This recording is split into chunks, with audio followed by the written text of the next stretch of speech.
What's up, everyone? Kawaii here, and welcome to episode 35 of Weebs of the Roundtable podcast. In this podcast, we're going to be talking about our mid-season impressions of the fall 2022 anime. So joining me right here is Ryusei, Mad Lad of Culture, and Queen Deja. So without further ado, let's get to it. So as usual, we're going to go on my anime list. We're going to start at the top of the list, and we're going to work our way down. So the first anime... by the way, before we say anything, sorry if I missed out on the last one. I wasn't mentally ready just to talk about anything, so just sorry about that. Yeah, we'll just leave it at that. So yeah, the first anime on the list is what is perhaps the long-awaited anime adaptation of what is perhaps one of the most popular manga series out right now, and I am of course talking about Chainsaw Man. So. Literally, what do you guys everyone's think? anime for this season. Well, I mean, everyone is just like, "Oh, it's a masterpiece! It's amazing! It's the best fucking thing ever." No, it's not. And it's just like, I mean, as much as I can say, I enjoy this anime since I'm wearing the shirt right now. I bought this shirt like 3 months ago. I'm actually enjoying this more than how I enjoyed. I mean, to be honest though, I'm really watching this because of the hype. People say that, oh, it's very edgy. The fight scene looks amazing. The characters are quite likable. I gotta say, they're not wrong with that. But the amount of takes they have in this anime is like in terms of seeing Denji being a not very unique, but very different shonen protagonist compared to any other in terms of his goals and stuff like that. Say, oh, okay, I can relate to him now. Maybe I can enjoy this anime after all. So yeah, I gotta say, Chainsaw Man on a Tuesday is literally one of the best options to watch because oh my god, the other animation Shinobi Ittoki was just meh. But this anime is just what? This anime is just amazing in terms of like not only the fact that Mappa really delivers because everyone say oh no, Mappa's gonna mess up this masterpiece and stuff like that.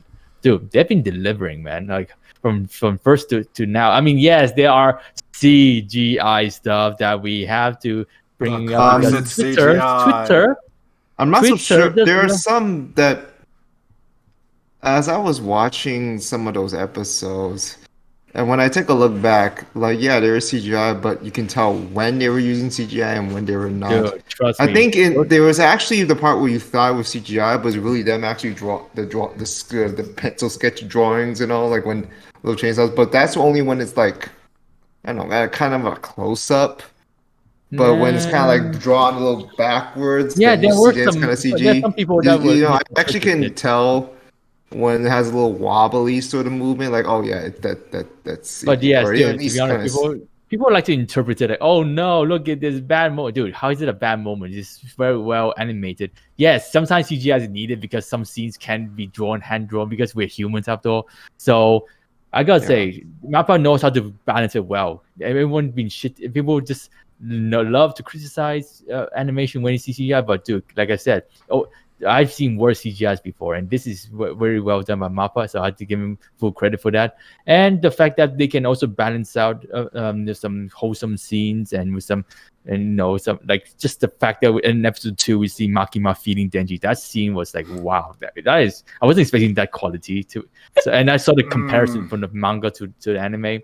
Okay, Mappa really delivers, man. They really knows I mean, I think they understood that if they really hyping up Chainsaw Man since last year, they might as well have to dedicate most of the budget into this series. And well, that explains why Attack on Titan never really, its final season part 3 never got like only recently they got like only the visual announcement only. So yeah, I mean Mappa, even though they have their criticism for how they treat the staff, but seems like they somehow got the best out of them to deliver this anime for this season. So I have to give them full credit for that. So that's the main thing that's like the main thing that what really sold me for Chainsaw Man is how they deliver the anime in terms of the story wise. Well, the first 3 episodes, yeah, it's hype. Denji do his thing, like the shown protagonist, saving power, doing this and that, slicing things, bloody. I mean, yeah, there's a lot of blood. I enjoy that, and we get to see some very etchy moments too, like the groping of breasts from last episode. That was fun. So I gotta say, Chainsaw Man so far so good. I can't really say anything bad about it other than some haters out there just loves to say shit about this. They have their own shonen animes to compare to. So what do you guys say? I'm gonna have to agree. I mean, like, even though, like, I remember when I first got into Chainsaw Man, I was worried, like, because I've heard so much hype around, like, the manga and everything. Like, it has such a huge fan base, just so many people hyping it up. So I was worried that would, like, heighten my expectations too much. But luckily, I didn't feel that way. I mean, I still really enjoyed this series despite all the hype. And, I like Denji as a main character. I agree. He's not like, the usual shonen protagonist. His goals are just, something else. What's funny? You guys use TikTok a lot, and there people are making like making like memes of Denji's goal compared to other shonen protagonists' goal. In terms of Denji's goal is more accepted nowadays. I've seen TikToks people like making fun of other shonen protagonists' goal. Naturally. So yeah, that was fun. I can't say. I'm just gonna say this right now. Denji's enjoyable, but if I want to say he's an inherently better protagonist than the others that he says, then no, I can't. He's only considered better because he's different. Different doesn't mean better. It's just a divergent. It's maybe something that you would you more likely prefer. But in the case with the other shonen protagonists, it always comes down to execution. Will Denji's character be executed well in the long run? I do, even as someone who has been up to date with the manga, I've seen good. It's been pretty good so far, but I don't feel like will it land in the end? And I know that the manga's still ongoing, but it just doesn't feel like his character has reached a big, some high point, at least for me personally. So I cannot really say he's necessarily, better than any other main character, or at least still early doors, to be honest. I still haven't seen much of him. So yeah, as an anime only, of course, I can never say he's better than Naruto because Naruto is like my childhood hero. So, but you can say Denji. I never had a problem with Naruto, the character himself. Just how the story ultimately went. That was where I had my issues, not with him, of course. So I gotta say, still, like I said, it's still early doors. I've been told we only adapt up to like chapter 16 or 17, something like that. So it's still early doors for Denji, for me to get some impression over Denji, other than he's a pervert and he is a chainsaw man. That's it. He fight for booties. So that's why I gotta say he's just different. But like I understand where you're coming with this. Real, it's like he's different, but does it mean he's better? No. So yeah, but still though, people just like to make a meme out of Denji, saying that, oh my god, he is so different from other shonen protagonists because he only cares about his personal goals, other than saving your typical generic goals and saving people, becoming a pirate king or this and that. Oh my god, I was cringing when I saw those TikToks out there. But yeah, sure, whatever makes people happy, I guess, and get them trending and get them all the likes and views. So yeah. One thing I do want to bring up, though, I remember even before the Chainsaw anime era, people were like, oh, are they going to censor it? There's so much gore. There's so much bloody stuff. It can't be safe for TV. But then now the anime is here, and I'm like, really? Because, yeah, we've seen gore, but it's like, I don't know. It's like, aside from the stuff with the Bat Devil and like the Zombie Devil, I don't know. I just, like, I don't want to say the gore is like underwhelming, but it's not as bad as I expected. Like I thought. Demon Slayer got some horrifying moments too, and they say that's gory. I say that's normal. So yeah, I was expecting much worse. I was expecting like straight up like ripping out spines and like ripping people that have Mortal Kombat fatalities. We may see it though. I gotta Maybe say. So we may see it. So yeah, I mean, like I said, we're still only like 6 episodes in. So I mean, it may happen, but new episode tonight for me. yeah. So Looking forward. we're just gonna have to wait and see. So Queen, you want to say anything? Yeah. Because you've been. I don't really have anything to say about it. Can you hear me though? Yeah. You can. Okay. I mean, you all said everything that I was thinking. That's the thing. You're. So I really have nothing else to add to it. I'm sure you want to say a lot of things about your boy Aki. Aki. Daki. What? I was thinking about Demon Slayer for a second there. No. Oh my god. Go ahead, Queen. Share your thoughts. No, I'm keeping that shit to myself. No, it's okay. You know, we as mortal men are inferior to Aki. You know, we get it. You know, it's nothing personal. Actually, I mean, since we're on this topic of simping and stuff like that, the Chainsaw Man fan base in terms of people for anime onlys and people that like to make jokes, like seriously. I understood that there's something going on between Makima and Denji, and when people just say, "Oh, Makima and Denji looks good together," and then, oh my god, the amount of negative tweets out there. And yes, the recent victim of this is Chibi. I hope you guys saw that tweet. Oh, that was stupid. I remember that. That shit was so I didn't see anything. They still are trying to get on. They're still trying to get on him for that. By the way, there's still people doing. It's called It's ridiculous. It's just teasing and having fun. What's wrong with that? Oh my god! This is why I hate the fan. This is why I hate the Chainsaw Man. Trust me, They're so fucking stupid. I can say when I said this, when I said like Shido looked good with Yoshino, I actually said that before. Just to let you know, there's not much reaction to it. People say, "Oh, okay, good for you, man, lad." But then when I said, "Oh, Makima actually looks good with Denji," and then some people, it was not as bad as with Chibi, but people say, "My lad, I hope you will change your mind after certain amount of episodes." But yeah, I gotta say the fan base is so reactive over this. I was like, "What the hell is going on, man?" I guess they don't know sarcasm. They don't know jokes. I mean, we've seen these pro shipping jokes with the Genshin Impact fandom, and then now they watched way too much anime snob. They go outside to where and touch grass. They don't even know what satire actually is.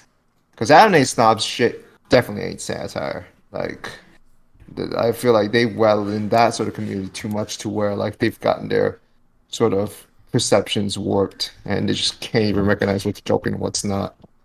Now, even if you know it's joking, it can still rub you the wrong way. So, if that's the case, I can get it. But you only attack someone like that. There's no fucking need. I don't see what was the point of that. And then he even just ridiculed him after he just was trying to be more. I don't know how you say it. It's like he was trying to explain himself about it. Like he was just joking, and there were still people getting at him, like I said before. And I'm just like, what are you what are you even trying to fucking achieve? Being a dick, being idiots like that, being just absolute assholes. I don't get it. This is why I don't like that fandom. Or at least the bad side of any fandom like that. It's ridiculous. You can't fucking reason with them. Yeah, I mean you can disagree with Chibi's English take. These motherfuckers. You can disagree with Chibi's tweet. You can say oh it's not funny Chibi, but I mean you can say stuff like that. You don't have to agree with his sense of humor, but to tell him to kill himself. Or tell him to send him death threats and all that. No, hold up. Are you fucking kidding me? Yeah, that's what happened apparently. That's literally that's just taking it too far. And it was bad because he was going through depression as well. Recently. And then he gets that. That's what's the fucking part. I hope the guys that were saying that get their just desserts because that's not fucking acceptable. I don't care if you have anyone you don't agree with them. You have some sort of. You don't go and fucking say shit like that. It's oh, fucking kill yourself and literally mean it. And that's just unnecessary. That's just gross. I think the reason why some people might say that because of maybe I mean, if I say, I think if I say that, I don't think I'll get the same reception. But I think the reason why they did say that to Chibi because he's a big YouTuber. Maybe that's the reason. Mhm. So It's not a good reasoning that you no, it's don't not you good don't reasoning, say but that. It's still not okay. it's not good reasoning. But I've seen this happen before. Like people, some people said the same thing. They didn't get the same reception as Chibi, but because of his reputation and his size, maybe that's why. So They just want fucking attention, I guess. But what's the fucking point when all you're just gonna get like, do you live on that shit? Like you love getting, bathing in that? Yeah, I don't know what you're doing then with your life after if that's the case. I don't even know, man. It's stupid. It's stupid. It's unnecessary. It just makes it just you're just hurting people for the sake of your own satisfaction. Good job. Good job. I Piece mean, of shit. this stuff happens. Welcome to the modern life, internet usage. And It's gotten so much worse with Chainsaw Man somehow, which is sad because I would have enjoyed. Because I'm pretty sure I would have had a smoother ride trying even just talking about the show if we didn't have these. I think idiots. it's because of the fan base. I had to be careful how I name my title sometimes. So I cannot just say, "Oh, look, Makima waifu." Because when I say this, because like before I name my title for my videos, I always look at what's trending on Twitter and see what's the perfect word for the the catchphrase for the episode for my reaction. Like if I saw a lot of people just say, "Oh, Makima is here" and stuff like that. So I say it seems like it's safer not to say anything about Makima. I just say, "Oh, look, everyone's favorite girl is here." So. And then, that's why I had to be careful with how I name my videos for Chainsaw Man, because I know if I say one wrong thing, oh god, the negative, the dislikes gonna be fun to read. So, but don't worry, I just simply just don't. I just simply just don't care. I'll just name whatever the fuck I want. I don't care. Like you have a problem. You have a problem. You having a problem with it? Too bad, man. Just go somewhere else. Go to the actor. Go to your actor that can cater to your whatever conceited, preferences you have or whatever. It's just I'm not here to just cater to whatever crazy standards you have for a series that you clearly are fanboy and standing to fuck with. I swear, it's annoying. I've already dealt with this with already two of these idiots already. Oh, I had to literally shut them away from my. Had to literally I literally had to flag them out from I literally had to ban them from my channel. Like they just can't comment or anything. Like if you're gonna get an attitude like that, you don't deserve to fucking say anything. So you have those comments. Okay, Yeah. I see. I have a lot of that too for Attack on Titan, but so far Chainsaw Man is safe for now, I guess. So, damn. Going back to Chainsaw Man. But yeah, as Matt said, Studio Mappa doing a fantastic job so far. And yes, people complain about the CG, but I mean the thing is that I don't remember like a single time where the CG was like so prominent and like it took me out of it. Like I mean, I think as far as I know, Mappa has incorporated the CG like pretty damn well. So I mean, sorry to interrupt. I think the only time when the CG feels a little bit jarring was when they animate the zombies CGI. Oh, that in some frames. I hardly remember that. That was when it felt a little off. Other than that, it was fine. At least for me.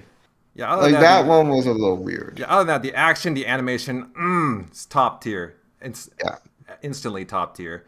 Also, really like the characters as well. I remember, I don't know if you guys saw it, but I remember on Twitter, I replied to this tweet saying that the color palettes in the anime, like, it took away from the levity of this show, which I still don't understand what that person meant, because I thought like the overall, like the bright color palettes, it really add to the levity of the show pretty well. Maybe sorry. maybe they wanted something because Chainsaw Man is a very chaotic manga. There's a lot of chaos going on in there to where they felt like this more realistic field and a sort of, just maybe reserved color palettes actually just don't feel representative. Like maybe something like Dorohedoro in a way. The color palettes they wanted something like that, but they didn't get it, and so that's why their complaints kind of like that. Because Dorohedoro is kind of comparable to Chainsaw Man in a way. Yeah, I'm not saying like I can see the similarities. I can actually see the similarities, but yeah. I mean, we're still on episode 6. Let's just see how they end the season. Yeah. Before we. It should be solid, but it should be solid, but anime a year. I don't know about. I don't know about that, but I do think it's one of the best shows this season. So there's a lot to like about this show so far, and yeah, I can't wait to see more. Yeah. Wait, isn't this like 2 cour, or is this like 1 cour so far? One Single cour. core. Oh, it's single one. cour. There's no Detail. way they could do this kind of shit in 2 cores. I can That's see it. no fucking way. I can see a season 2, but I cannot. Oh, see yeah, like, there's- Yeah, but it's There gonna has take to like be. it's gonna take like 4 years to make. Really? whatever, Maybe man. we'll see about that. Also, I mean, let's just see how well the BD sells first. Let's just see how well the BD sells. 3 years, 8 months, 4 weeks. That's how long. I give it a year. The thing is, though, I won't be surprised if the last episode on Twitter it announced that season 2 is in production, done. Right. So yeah, Motorsport. They haven't even released the date for Attack. They haven't even done recording for Attack on Titan. Like that's their other thing. So still though, let's just move on. yeah. Wait. Before I just want to say this real quick. Their hands are looking like pencils right now. Yeah, I just want to wait. Please. Yeah, I just want to say this real quick. Maki, my best girl.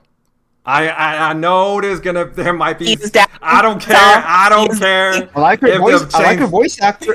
I don't care if the chainsaw fandom comes at me. By the way, guys. Actually, now that you bring up Maki, let's seriously. I want to be a little serious here, guys. Like, now that you bring up Makima, her voice actor is so good. She voiced Setsuna in Nisagatsuki, but the recent news, if you haven't heard, she has a genetic disease that. Yes, I know. That's why she should quit. Disease to where she's gonna have to eventually quit. Not just like dialogue, but voice acting. Perhaps it's sad not voice acting. No, it's not voice acting. But remember, it's just performance. It's just performance-wise on stage. She can still voice act. It's just her doing like. So she has to give up singing. Okay. No, not just sing. No, she can. I think she can still sing, but no, it's like Love Live. You do all those dances and stuff like that. She cannot do that anymore. Oh, that's why she had to quit. But it's still gonna be. Trust me, I read a tweet. I saw how the fans react. They say, "Oh, makes sense that she had to step down from Setsuna." I gotta say, I was sad too because Setsuna is my best girl. But seeing that the fact that she had to step down because of this genetic disorder that can't prevent her from doing like stage performances is just kind of sad, to be honest. But her voice acting is still good though. I mean, going back to Makima. Yeah. Going back to Makima, I forgot to mention this. Why is I forgot to mention it? I'm really good at this stuff. Makima voice actor Tomori, she impresses me a lot because I'm not gonna lie to you guys. I was one of those critics for Makima's voice actor selection. I wasn't that fond of Tomori's voice, to be honest. When I heard that she's going to be voicing Makima, I was like, really? Tomori of all the voice actors out there? I guess like I've been following Tomori since Sword Online Alternative because she impresses me with with what she did with the character. So I was like, she her range is more so focusing on chibi, not chibi character, more like QT characters. But and the most deep tone voice I've seen for her was Setsuna Yuki from Love Live, because when she goes Seto Kaicho mode, she was quite deep with her voice. I say not bad. Maybe she can go for Setsuna's voice, but when on the like not the first episode. First episode is always a hit and miss, but on the second episode, wow, she literally impresses me. I'm not gonna lie to you guys. How she delivered those, goosebumpy way of how she speak, when Makima speaks to Denji and stuff like that, I was like, not bad. And of course, when I saw her interview, how she landed the role for Makima, I can understand that she put a lot of passion into her role as a Makima. So I like I said, I was one of those critics, and she proved me wrong because when I hear Tomoru's name, the only thing that came up to my mind is cute girl voice. That's it. So yeah, she impresses me.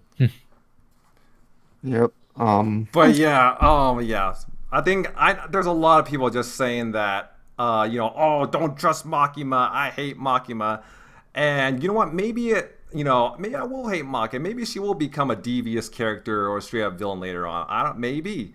But for now, I'm just living in the moment right here because oh my god, that scene in the last episode with her feeling up Denji's hand and then biting his finger. I'm like, I mean, shit. I've seen ecchi anime less erotic than that. Holy mother of God!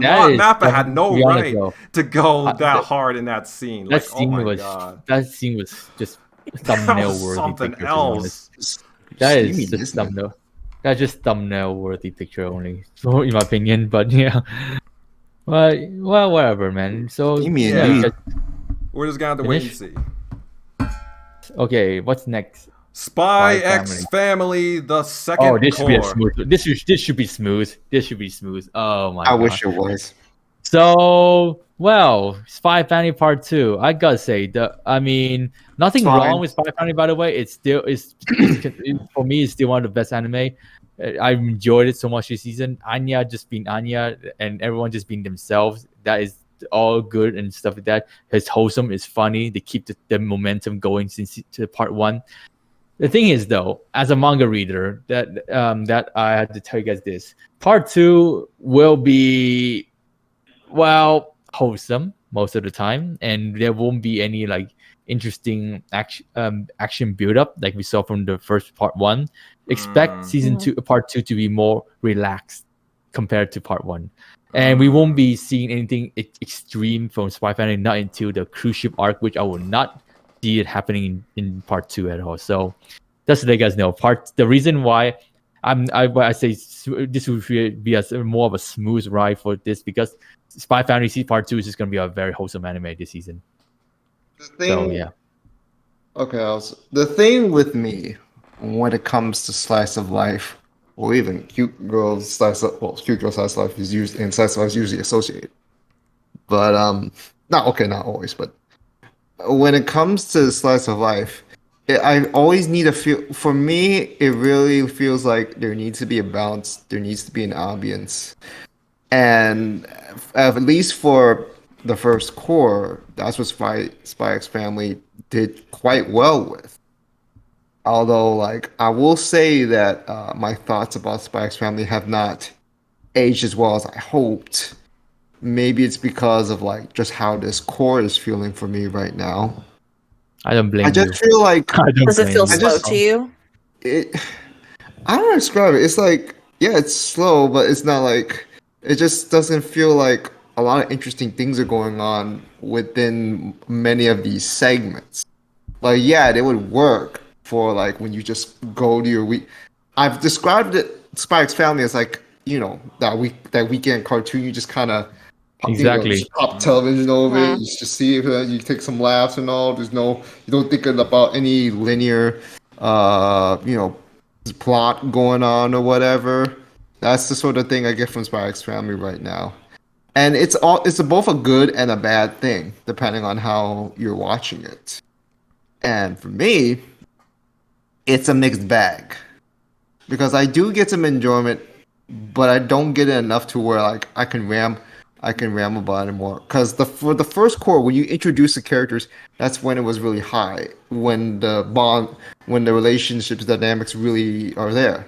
But by this point, they've crystallized, and right now it doesn't feel like it can move a whole lot. Yeah, you can get some advancements to where yours learning how to cook. Anya's maybe establishing some nice, layers dynamic with Yuri. Yuri is annoying, but he can't. But he does. I mean, I do understand. he can still he has some good points to him. As overprotective and a little over dramatic as he can be. I'm not so sure how long the plot itself wants to kind of go with it. I mean, I know it's only like 70 chapters total, but it's like, okay, we need to really get something going here real fast, or else it'll just kind of feel stagnant. But it's just so mixed because like it's still like there's nothing inherently wrong, but it's just like when you have it to where like it's just kind of lull. There's not a lot of whole interesting things going on, like something that may perk your ears, like the one with the dog terrorist and how they end up meeting Bond. For right now, it's just kind of hit that point where it's like it's gonna be a lull, at least for this cour, unless they want to speed things up and get to a particular arc. Nope, I don't think they'll happen. Yeah. So far, they're adapting like. Yeah, that's where my issues are. 2 chapters, or 2 or 3 chapters per episode. Yeah. That's impressive. Very slow, very not slow, but a very steady pace and not at least really fast. At least they're doing justice to the manga, unlike other shows. Definitely. I mean, I think I can understand where they're going with the pacing of the show because, like, not only the fact that the fan base is quite big for Spy Family, so they want to like give as much scenes from the mangas as much as possible, but also I think the author did maybe tell the studio to keep it slow because he's still on the 88th chapter right now, and he still need time to like give enough source material. So that's why he just wants things to be like this. Just take it slow, deliver every panel of the chapters, wherever, and just give us some enjoyment. So what chapter is the anime right now? Huh? Yeah, I was just about to ask that. What chapter is the anime? I forgot. It was. I actually forgot. I'm sorry. 28 or 29 right now. I was estimating 30, but it's okay. 28, 29 right now. I think the your going to Anya school thing. They still need to animate that one hilarious thing with your and Lloyd. No. The part with Anya? Lloyd. Okay, she was no. It involves Anya, but it's mostly on your end. Okay. Yor was doing her was going out on her assassination. That one. Shot. Oh my god. Good shot. Why? Why did they cut that out? I was like, where's that? Where's that? It was a side chapter of sorts. They adapt side chapter. What are you talking about? No. That's the other one. That's the other one with the penguin. With like how they got the penguin. Maybe that'll be the last episode this season. I don't know, but no, because I do not know if they're going to show it. But it involves Yor. Like the chapter starts out with Yor. She was doing it up. She was about to finish up, and one of her the guys trying to one of the guys was trying to try a desperation shot. He shoots her. It hits her, but it's revealed that she was shot in the butt crack. Dude, I was the way surprised. The whole segment was handled. It was hilarious. Dude, I'm not gonna lie to you guys. I was saying, where is it? I want to see that anime. I want to see Sari Hayamin voice that crazy that line from that panel. I was like, why did they cut that out? Maybe they're just saving it for the end of season. I'm just hoping they have to. I will literally just come back and react to that if I find out that they're gonna adapt. I will literally just come back. But I always just see for the preview. Just look out for the previews and see what's next for next episode. So, but that was the most hilarious chapter. Like you had. That's what made me really excited. That fucking chapter and how Anya was involved with it was like the fucking. Not even just the icing on top. It was like the whole fucking cake. It was like part of the whole cake. That was how. Wow. It was like literally the ice cream within the cake. That's what the part with Anya got involved. Well, that's what it was. Well, let's just see whether you adapt and then they should adapt. Because I know that the next episode will be because I know that the next episode from Spy Family we will see the love rival for Yor. So I've heard I'll be about. looking Yeah, I've heard forward. about her. Oh, Okay. the white hair girl. I'm Yeah. not gonna Yeah. spoil it. It's pretty funny too, but I won't Yeah, say trust it's a high me. point. She's gonna be a very fun addition to the story, man. So I'll be looking forward to Mm. see her next Mhm. episode. That's the one thing. But other than that, Spy Family, just expect it to be very wholesome this season It's compared just to part one. it's just It's all very around wholesome. nice. I mean, yeah, overall, Spy Family Core 2, Spy X Family Core 2, it's more or less what you expect from the series. Like, if you watch, the first core, it's going to be nothing new. I mean, it's, we got the same action, same comfy Same old, vibes, same old. The opening comedy. and the ending though, and the visuals It's that quality. come Oh with yeah, it, it's those are great. beautiful. It's fucking great. It's fucking quality. Holy The cow. ending is so addicting. I swear to God, I have to replay. It's one of the most addicting theme songs from this season. And It's I- really that good. I visually, totally it's forgot what stunning. it sounded like already. Oh, whatever, man. Yeah, I I skip mean, endings anyway. yeah, I mean, I know there's musical preferences. I get it. yeah.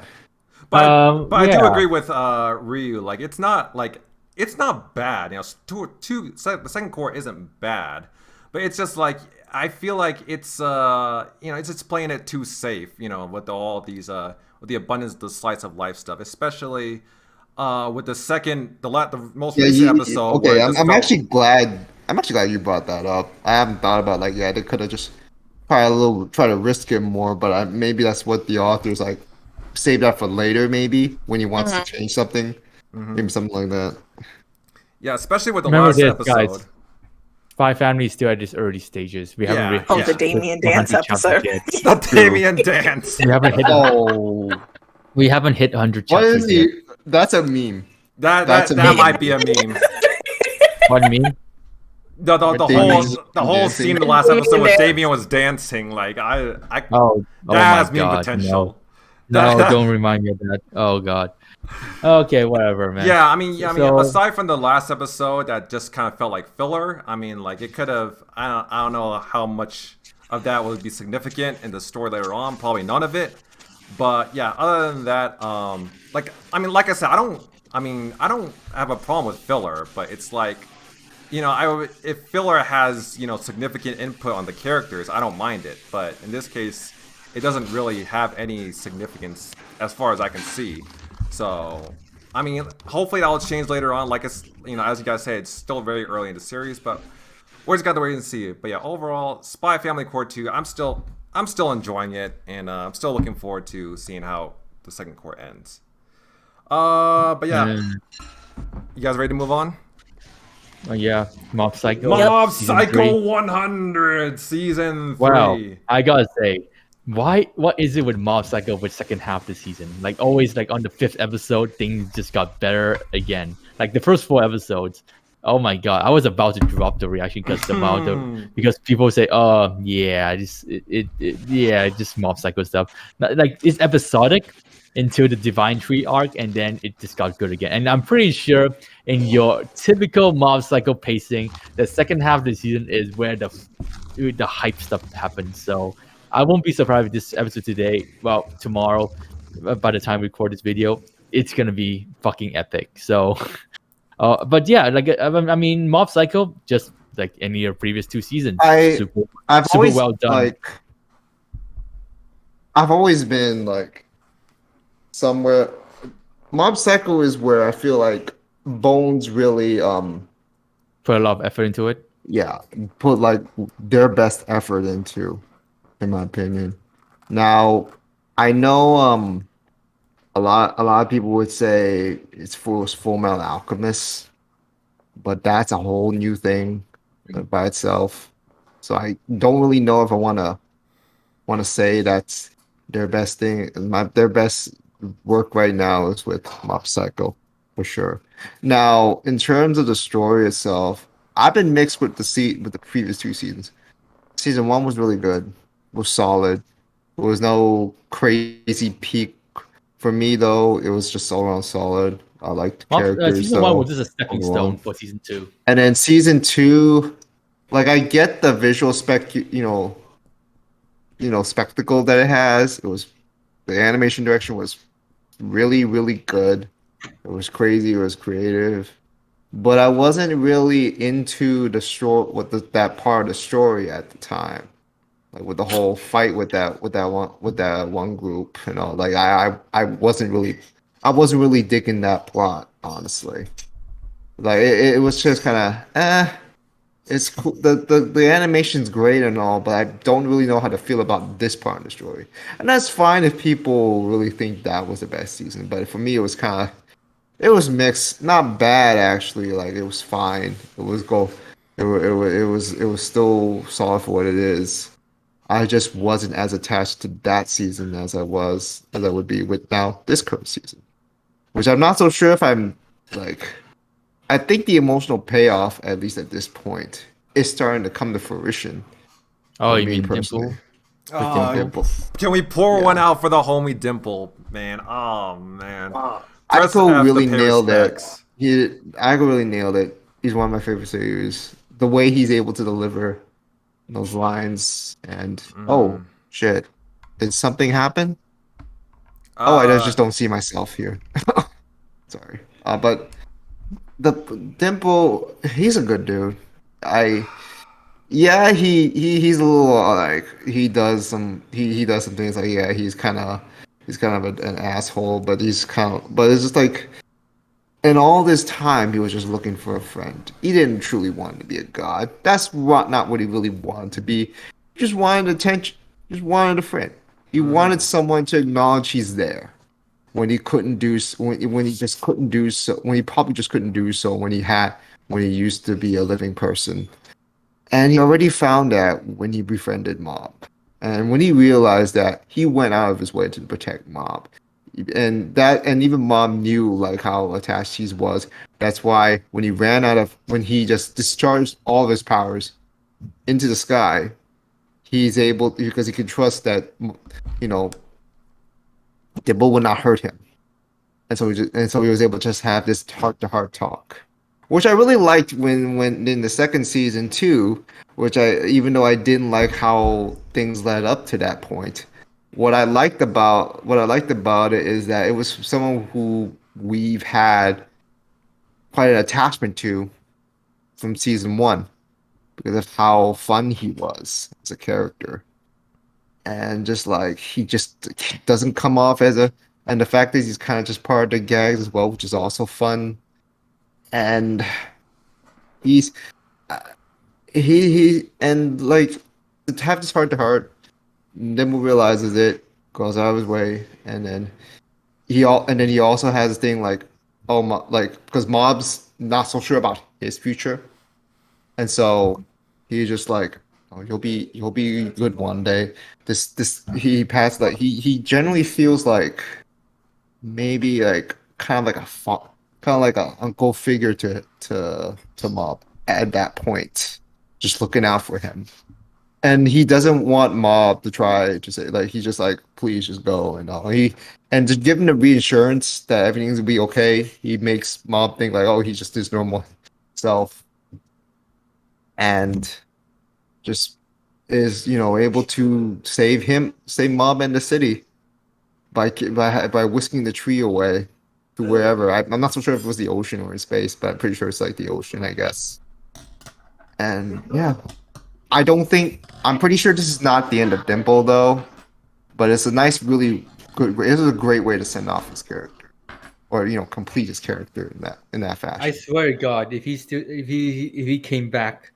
Yeah, if he came back, I was just like, wow, give me back my emotion. That would feel like a major cop out. For me, even if he does come back, this is still, I don't think it ruins it. Don't get me wrong, it was well executed in terms of Mob, in terms of Dimple character development, and seeing how well he really cared for Mob in the end, and everything he does was just to like, his ambition is just kind of weak. And the moment he realized that Mob is more important than his ambition, so that is just some amazing written moment from Dimple. So yeah, I gotta say, seeing Dimple like really, not being too selfish in the end, just really goes to show that he power of friendship. It's really well and really like executed, done properly in that scene. And yes, of course, Mob used talk no jutsu like Naruto does, but it kind of goes as far as saying seeing the fact that Mob, now in the previous 2 seasons,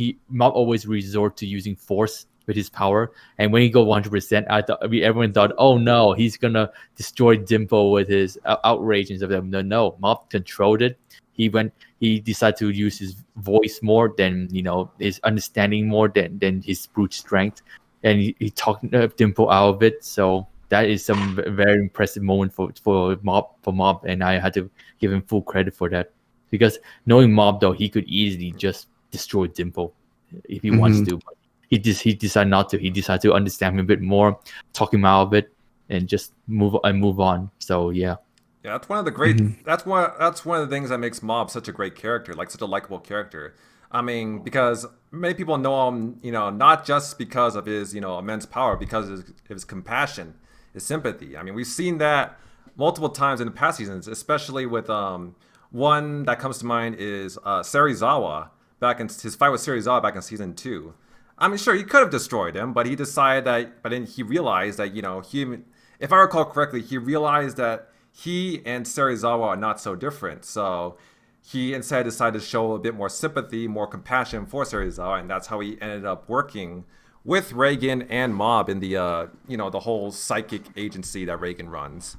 So yeah, and I think that whole scene with Dimple, I mean, yeah, many people. You could call it talk no jutsu, but it's still at the end of the day, a great representation of Mob's, humanity. His kindness.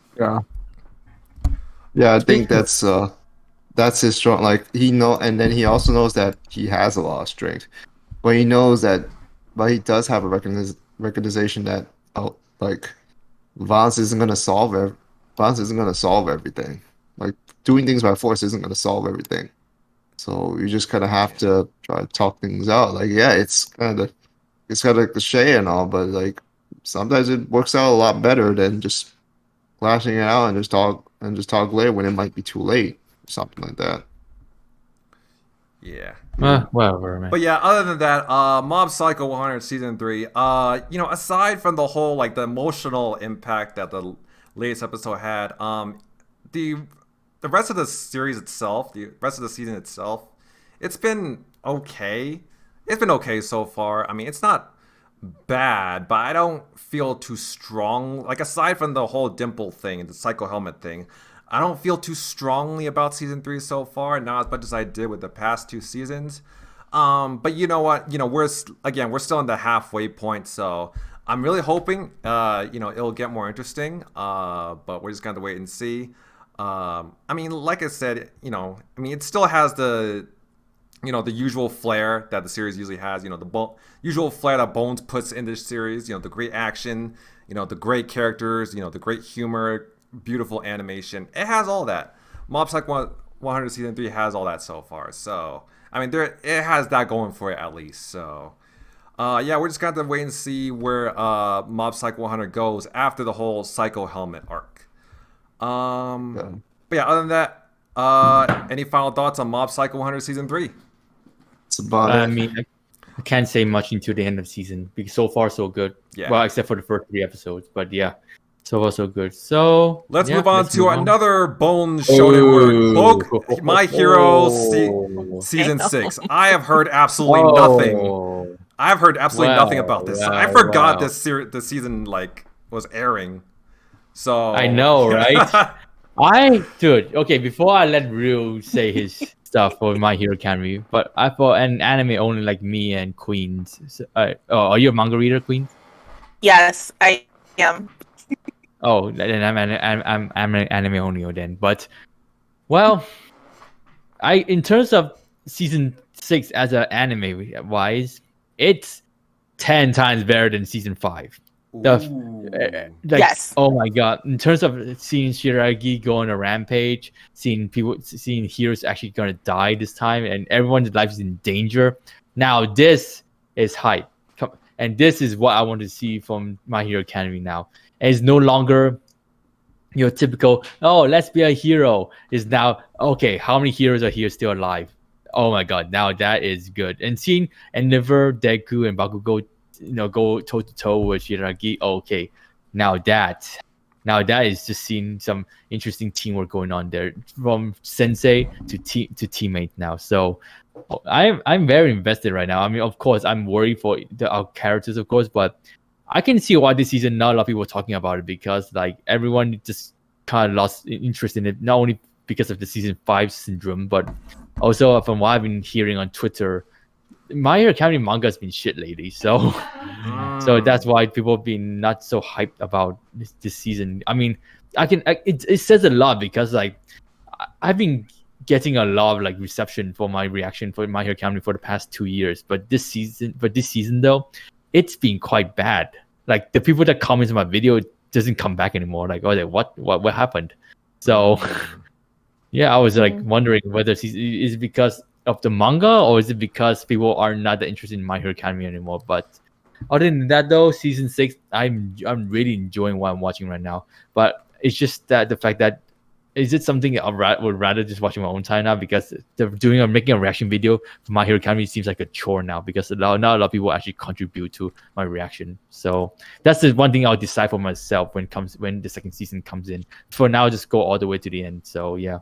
Yeah, that's just heartbreaking as a small content creator. Just seeing like all the people that would usually comment on like one of your like a reaction to like a series just not comment anymore. Like it just like it's a little disheartening, because like you have to wonder like, okay, do they just not care anymore? Are they getting tired of me? Like have they completely lost interest in this series? Like it's kind of disheartening. I gotta say, man, this.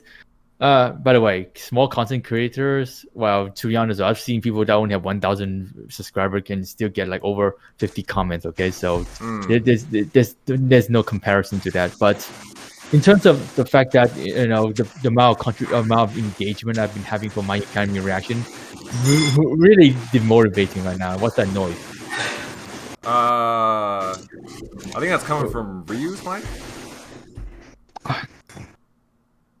I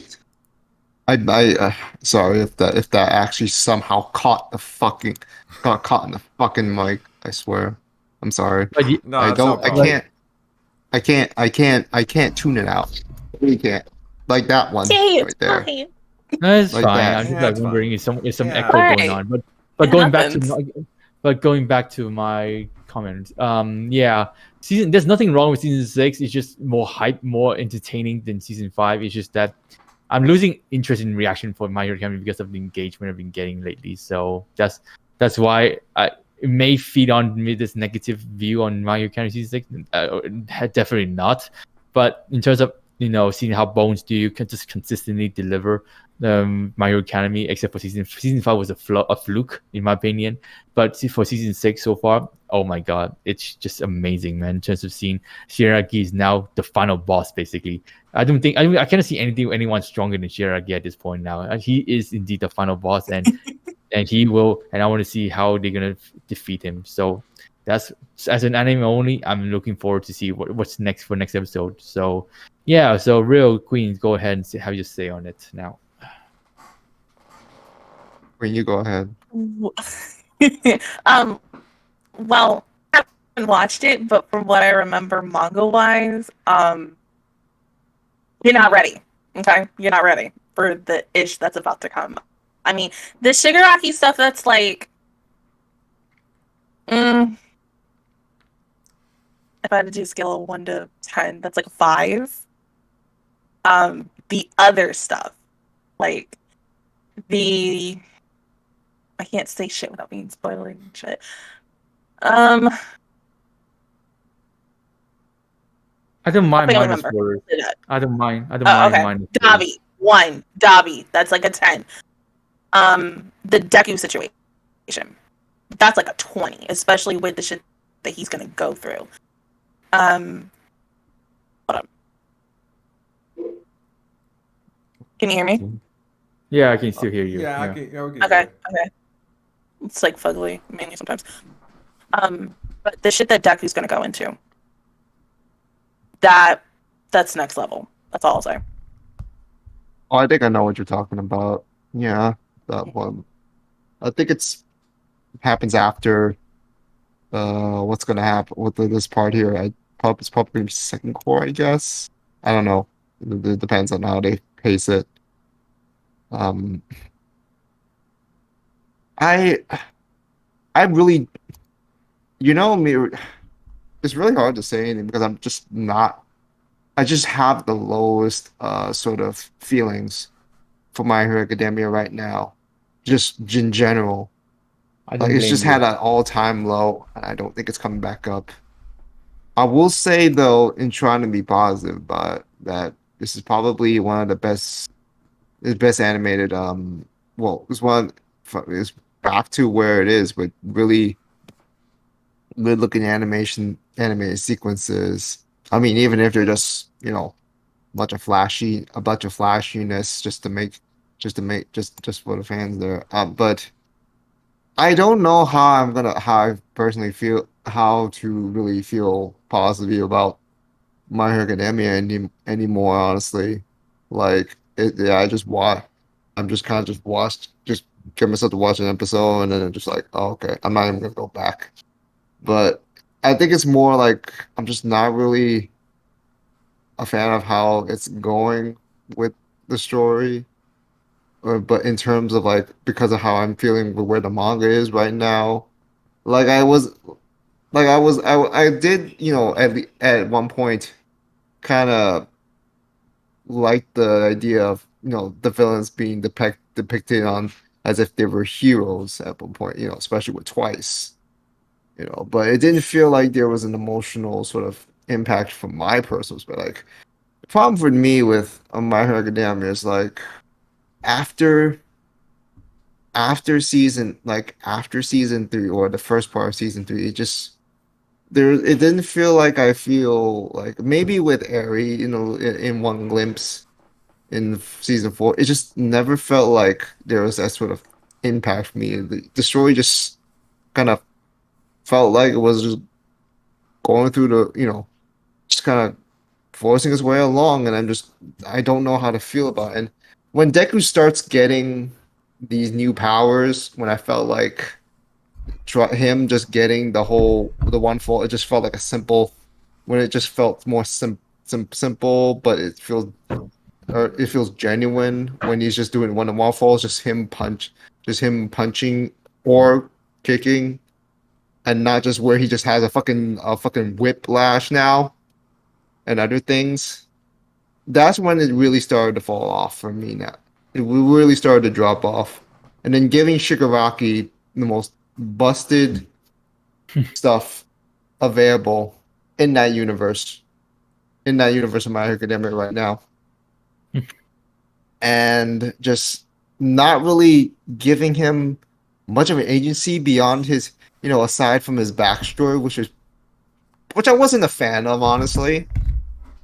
I wasn't a fan of it, to be honest, too. I just never really got around to even remotely liking Shigaraki I never liked him, to be honest. I don't relate to him at all. Like, because it just no, feels like it's just forced. an overly forced ways to try to make him a compelling antagonist. Which I just never really liked it. Now, people nowadays that are just more used to modern shonen don't understand what may not always comprehend that as a flaw or setback of sorts, and because it just doesn't feel like they recognize why. Like, yeah, I'm not gonna just say Class Shonen was all the more better, but it just felt like they didn't try to do they didn't try to step out of bounds or try or risk doing the go too wild with it. At least they do some twists here and there, but at least they keep it within a safe zone. They don't try to play it safe. Sometimes they don't try to play it's too safe either. Like you know, I get like I don't know what particularly name off, but I think Modern Shonen when they try to do something a bit different, but somehow it sticks and still feels run of the mill, generic and fundamentally, it just doesn't. It just feels flat for me. It just does.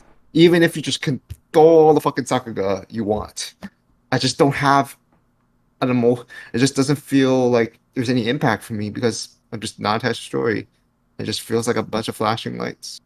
impressive It's just flashing fun. guns, but It's just Not there. shonen fun, to be honest. I categorize My Hero Academia as shonen fun at this point. yeah. So But I don't want to. I don't want to. I don't want to rain on anyone's parade for anyone who does enjoy it, because it is what it is. Until they start trying to, make fun of other series. Like I've already seen this. I'm already seeing this again. I mean, My Hero Academia fan base is still pretty bad. Honestly, I mean, they've been quite quiet this season, to be honest. It's not no, trending. they're still woke. No, some of them are still quite vocal. Don't Really, believe me. it's not like it's literally not trending on Saturday anymore. Like for some reason, like it was But trending trends, for a bit. but it trends and broadcasts a lot in Japan. It's It, high it trends a rating bit. in It's just Japan. like the thing is that when I saw the thing I can compare it to like previous seasons that it was trending for like 2-3 hours, and then for this one though it was trending for like 20 minutes and then just drops off. Like, is it? So I was like, okay, so it's not as popular as. Well, apparently the anymore. mainstream is still really like, because My Hero Academia is kind of like a little bit more not only the comp to the usual American comic book heroes, of course. Because But- I usually see how popular an anime is if it's trending, like on Twitter mostly. So I'm just basing on that. But again, though, there's still hardcore fan base out there. I can understand that. But for me, though, My Hero Academia is just a fun shonen to enjoy watching. Don't expect me to be very critical. I just react while I watch. So, I mean, just to be honest, though, I think I never mentioned this in My Hero Academia. I think I did, but I don't think people remember. But I don't like any of the characters. I don't like anyone. None of the. I don't in like- My Hero Academia. No, None of them. no. I mean, maybe Todoroki because of his cool personality. I used to like them. No lies, I used But- to like them. You. But ever since, but yeah, I mean, you guys think I like Deku? No, hell no. I don't like Deku don't like it either. at all. That's why I dropped it at season 1. But yeah, that's so you watch all 6 seasons of My Hero, but you don't like one character. Like I said, maybe Todoroki could be a saving grace for me, to be honest. It's a saving grace for me, to be honest. Just here to see a train wreck. Huh?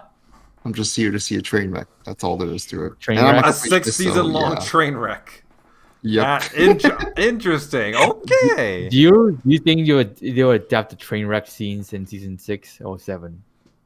I don't know. I'll Okay. just keep watching and see how entertained I'll be by this, by it, for what it's worth. I But know. I Queen, don't know you're have laughing really. again. But let me just be real. Like I was going to be real to say, like, I don't have any remotely positive impressions of My Hero Academia, but I don't want to rain on anyone's parade who do enjoy this series. Just saying. I mean, to be honest though, like I think my favorite. I think after season 5, the hype just dropped considerably for My Hero Academy. To be honest, so Yeah, that season 5 hurt a lot. I Even heard a if lot season of people. 6 is as great, is as somehow great as it can be, that season 5 was just a disaster. It was just a big blow in It was a terms big of for the blow anime because- franchise. But yeah, I mean, I'm I know nothing there's a much- thing like, oh, just skip it, read that part in the manga, then come back. But is anyone really Doesn't work going that to way. just go to the manga? Just resort to No. the manga? Some people just I- like to stay more anime only. I'm too lazy to read mangas nowadays, so don't tell me to go read the part chapter. I'm the opposite. Like every day I hurt my eyes reading too much of it. Yeah, to be honest though, believe I don't really read a lot of mangas nowadays because I'm more focused on reading Yeah. other stuff. And I my used to work. be like that. And now it's just But- different. But 'cause I yeah, don't let's wanna move miss on out to a on- much.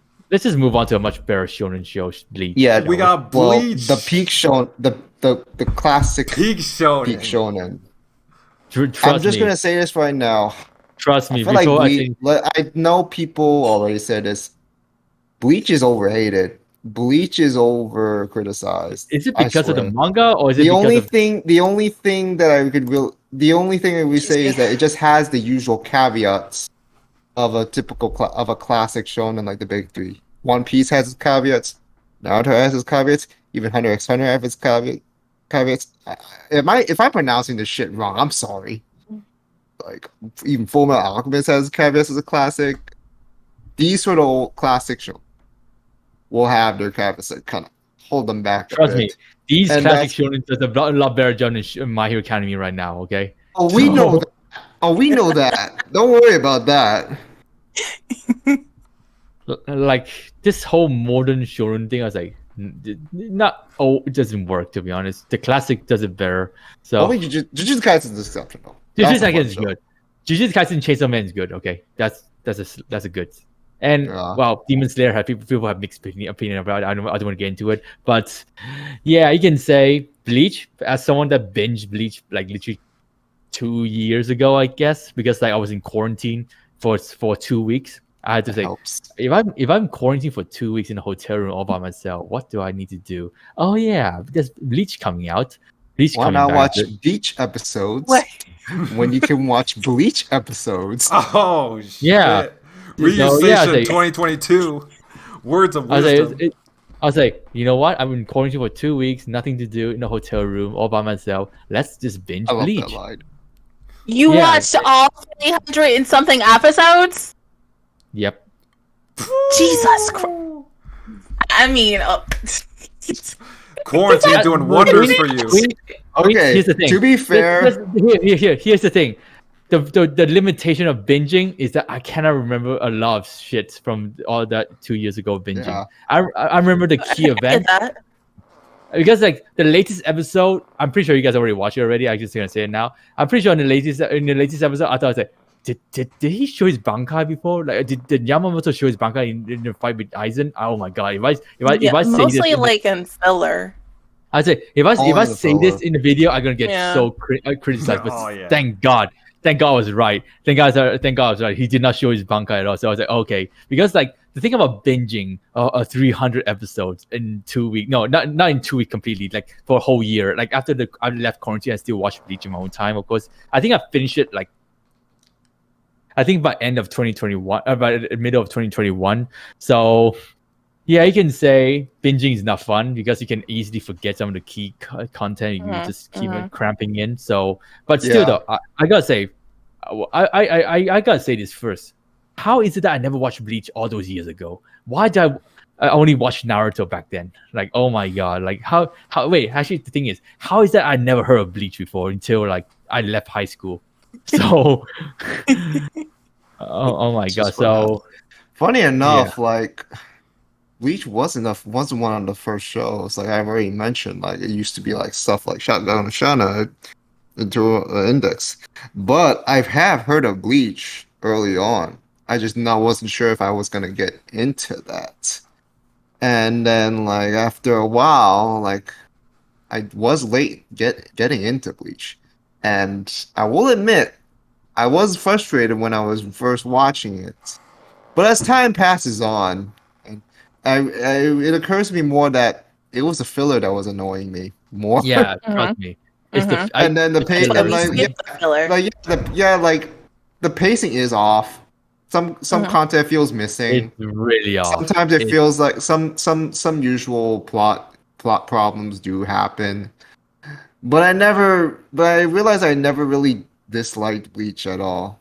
Honestly, I just felt like with the manga, the last arc was rushed in the manga, all for obvious reasons. You know, we heard the whole thing about Kubo, you know, with his health issues and all, where he just like he insists on pressing on to do it, and yeah, he did say he wanted to get the ending he wanted, but it wasn't the ending that was the problem. It was how like he was too pressed with time. He just couldn't flesh it out as ideally as he could have. And he's heavily involved in the anime in this adaptation now for good reason. To amend for whatever shortcomings that he had when he was still writing that last arc. The Sasakibe one apparently. So that whole flashback was in the manga, but Sasakibe using the freaking Bankai, that was something we never knew about until that scene. The first time we saw it, the first time anyone's seen it, anime only and whatnot. The first time we actually see him use it properly where instead of just raining shit down like Driscoll fucking did, just dumbass default guy carries this thing like strings. He uses it as like a boat, propels himself forward, and I'm just like, oh shit, that's really cool. That was too cool. And you think like, oh, you just do that to strike people down with lightning, but no, he just uses it as something else, and it actually injures younger Yamamoto at the time. And I'm just like, that's some content. To be honest, though, I gotta say, like, the 1,000-Year Blood War, I can understand the hype now because not only the fact that this is like the final arc of Bleach, but also it's a lot more fighting involved. Like more so, like they have this sort of like end of season vibe to it. So it just feels like it's the best. Just people are just gonna drop bodies. People are just gonna drop dead anytime. It just feels like it. So if I to say though, Bleach, in terms of the fact what I can remember from the time watching it, is the fact that like the whole concept of Shinigamis, of Bankai, Hollows, that is what really grabbed my attention to see, like, Ichigo is special, he can control hollow powers too, but also the fact that it's just the power level thing, the power hierarchy in like Bleach is very, very, how to say, in terms of like absorbing in terms of my attention. But in terms of the story, I was like, so you went from a very intense part of the story to a very filler, boring part, and then you go back to serious, and then filler here and there. Yeah, that was the problem with the original anime. It really ruins my mood for Bleach, and when 1,000-Year Blood War, from what I can see, I don't think there will be any filler. That's faster pacing, and people complain about it because like they're too used to what the OG was, how the OG was.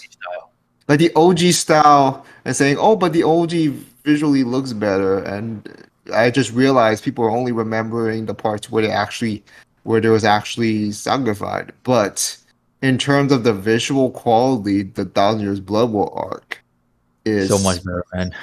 It's just leagues better. Sure, there's a lot of stills, but they still look beautiful. And I'm just looking at it, I'm just like, that's a pain in the ass to do with all the compositing to make all the details like that. Are you kidding me? You can say Studio Period really stepped up after 10 years wait, man. Like that shit. That shit is almost. I know it's dare say that's on par with something like even like Photo, which says a lot. That's some dedication. That's where you know the staff is dedicated. Of course, it's not everything's gonna be polished as it could be, but there's a lot of effort. They're already expressing it, regardless of what the saga community is just saying, like, oh, you need this anime, they're too much difference. And then we get that recent episode, and then all of a sudden we got people saying, oh, it's too fluid. Too fluid? Too fluid? No way, that's an actual complaint. No, I am not kidding. That's what people. Oh my! Like, what do you mean by fucking kidding me? See tweets of it. Hold up. Replay is like, oh, it's too stiff. There's nothing moving. You get an episode like the episode today, and you're just like, oh, but it's too fluid. It's too watery. It's fluid. Oh my god! Like, in your fucking mind? Are you kidding me? Oh, I hate people like that. You just like, they'll make up anything to just try to complain, just to hate on Bleach. It's stupid. They still think it's cool to hate on Bleach. I find it childish. I'm sorry. It's just not. Cool. To be honest though, like because I think the reason why there are still haters for Bleach is because of because they just say, oh no, my shonen anime is better than your shonen anime. So yeah, there's only reason. I don't like participating in that anymore. I don't like getting involved in that. People just want to say, oh, my shonen anime is more superior than your shonen anime. I say, dude, we all have our taste for shonen animes, okay? I watch all shonen animes, and I can say full-heartedly that Bleach is indeed like a classic big three, even though I've never watched One Piece yet. So yeah, you kind of need to watch One Piece. At least like an just episode. to at least see some of the great directing in some of the episodes. How much of One Like Piece? I'm not gonna be out here praising One Piece as a whole, but some of the recent episodes, some of the recent episodes, I don't know, like maybe not in the past few weeks, but like in the past months, like there's some very well directed ones. I will just say that. If you just watch one, if you can watch One Piece just for those. How many episodes of One Piece? If you say all 1,000, I'm gonna say nah, fuck that. 1,000 plus episodes. Like I'm not gonna say it's worth plowing through 1,000 episodes worth for a handful of well animated episodes. I'm just saying. I'm not gonna try to hold you on that like oh it's worth it or something like that. Like it's kind of your choice. Yeah, trust me, I don't have that much time nowadays. Just unless I drop all my seasonal animes, then I can watch Bleach. But I'm not doing that at all. So yeah, there's no chance of that happening. Yeah, there's no chance of me dropping all those seasonals. But again, though, Bleach, I can see why it's the classic big three. Well, if I watch One Piece, of course, the classic big three because like in terms of like seeing like when I compare it to my OG, of course, Naruto. Don't even talk about Boruto, by the way. When I compare it to Naruto, yeah, I can see your typical antagonist group. Your antagonist group has the seekers, the story to them. That although the Hollow story though is kind of weak to me, to be honest. But yeah, I can say, in terms of seeing like the hype, I like the Iran cover. Or the Espada arc, actually. I know this can be a bit biased, but the Espada was the Wake of Mundo arc, right? Yeah. Yeah, I prefer the Akatsuki's has much more deeper story to them, anyways. But let's just not go that way now. But again, though, like Bleach, I can understand why it's popular, really popular. I mean, of course, I'm not that passionate into it, but I'm a big fan of it. So I'm a big fan of Wild Watch. So that's why I really enjoy Thousand Year Blood War in terms of seeing how would they approach the final arc of Bleach. And of course, I've been hearing that we will see not only the queens, not only the fact that the Gote 13 gonna struggle, but also Ichigo gonna unleash his true potential. So I was like, okay. So that whole fight with sorry if I mispronounce his name again. I still have a hard to pronounce his name, but the number 4 of the Rankas what's his name again? The one that's pale skin, green eyes. Grimjow? Yeah, him. Yeah, no, not Grimjow. Okay. Not Grimjow. Not Grimjow? Black hair. Yeah, him. Yeah, him. Yeah. I thought that was peak Ichigo, but nope, that's not. So apparently. Oh, okay. But still, though. So for still, I'm looking forward to see how will this go for the final arc. But again, though, yeah, I mean, Bleach, in terms of my enjoyment, is just one of the best shonen anime this season, in my opinion. Like up there with, definitely up there with Chainsaw Man. But I can see this a bit above Chainsaw Man in terms of how well the story goes. Because Chainsaw Man, after the first 3 episodes, started to flatline a bit. But Bleach just flatline a bit and then just go up again. So. Yeah, I guess. I mean, let's just see how Bleach is gonna just continue just be on the high because remember, especially what's gonna come. Even whatever intermissions is gonna happen. There's still a lot of shit going on. Especially when you have to consider. You mentioned before, Ichigo has to launch his full potential, which is going to be a key factor down the stretch. If they're gonna be able to pose Yuhabak, because Yuhabak's a fucking problem. The craziest thing about the latest episode is how it was so hyped up, and it turns out my old man was finding a fucking clone all this time. Sure. Okay, I need to get into that. I would easily in my video title said Yamamoto Bankai had me speechless, but no, I decided to delete that title and said, "Oh my god, Yamamoto, no!" Because that last scene ruined my mood. Oh, they could have at least made that as a cliffhanger. The thing is, I hate that I remember this part. Like, there was a twist. And then even then, I'm just like, there's no way Yuwa can just be bodied this easily. No, That's trust early me. when he. Like when I was watching the episode, I was like, "Why does your watch look scared? Literally scared. One of the strongest. Scared. That's already a red flag. Regardless of where you like I was like, you anime only not. That's a red something's off flag. here. Something's really off here. Why does your watch look scared? But literally, Yamamoto is having his time of his life fighting one of the strongest Quincy's, the final boss of Bleach. I was like, something's not right here. And then he said, "Sorry, I disappoint you." I was like, "Oh shit!" So it was a clone this whole time.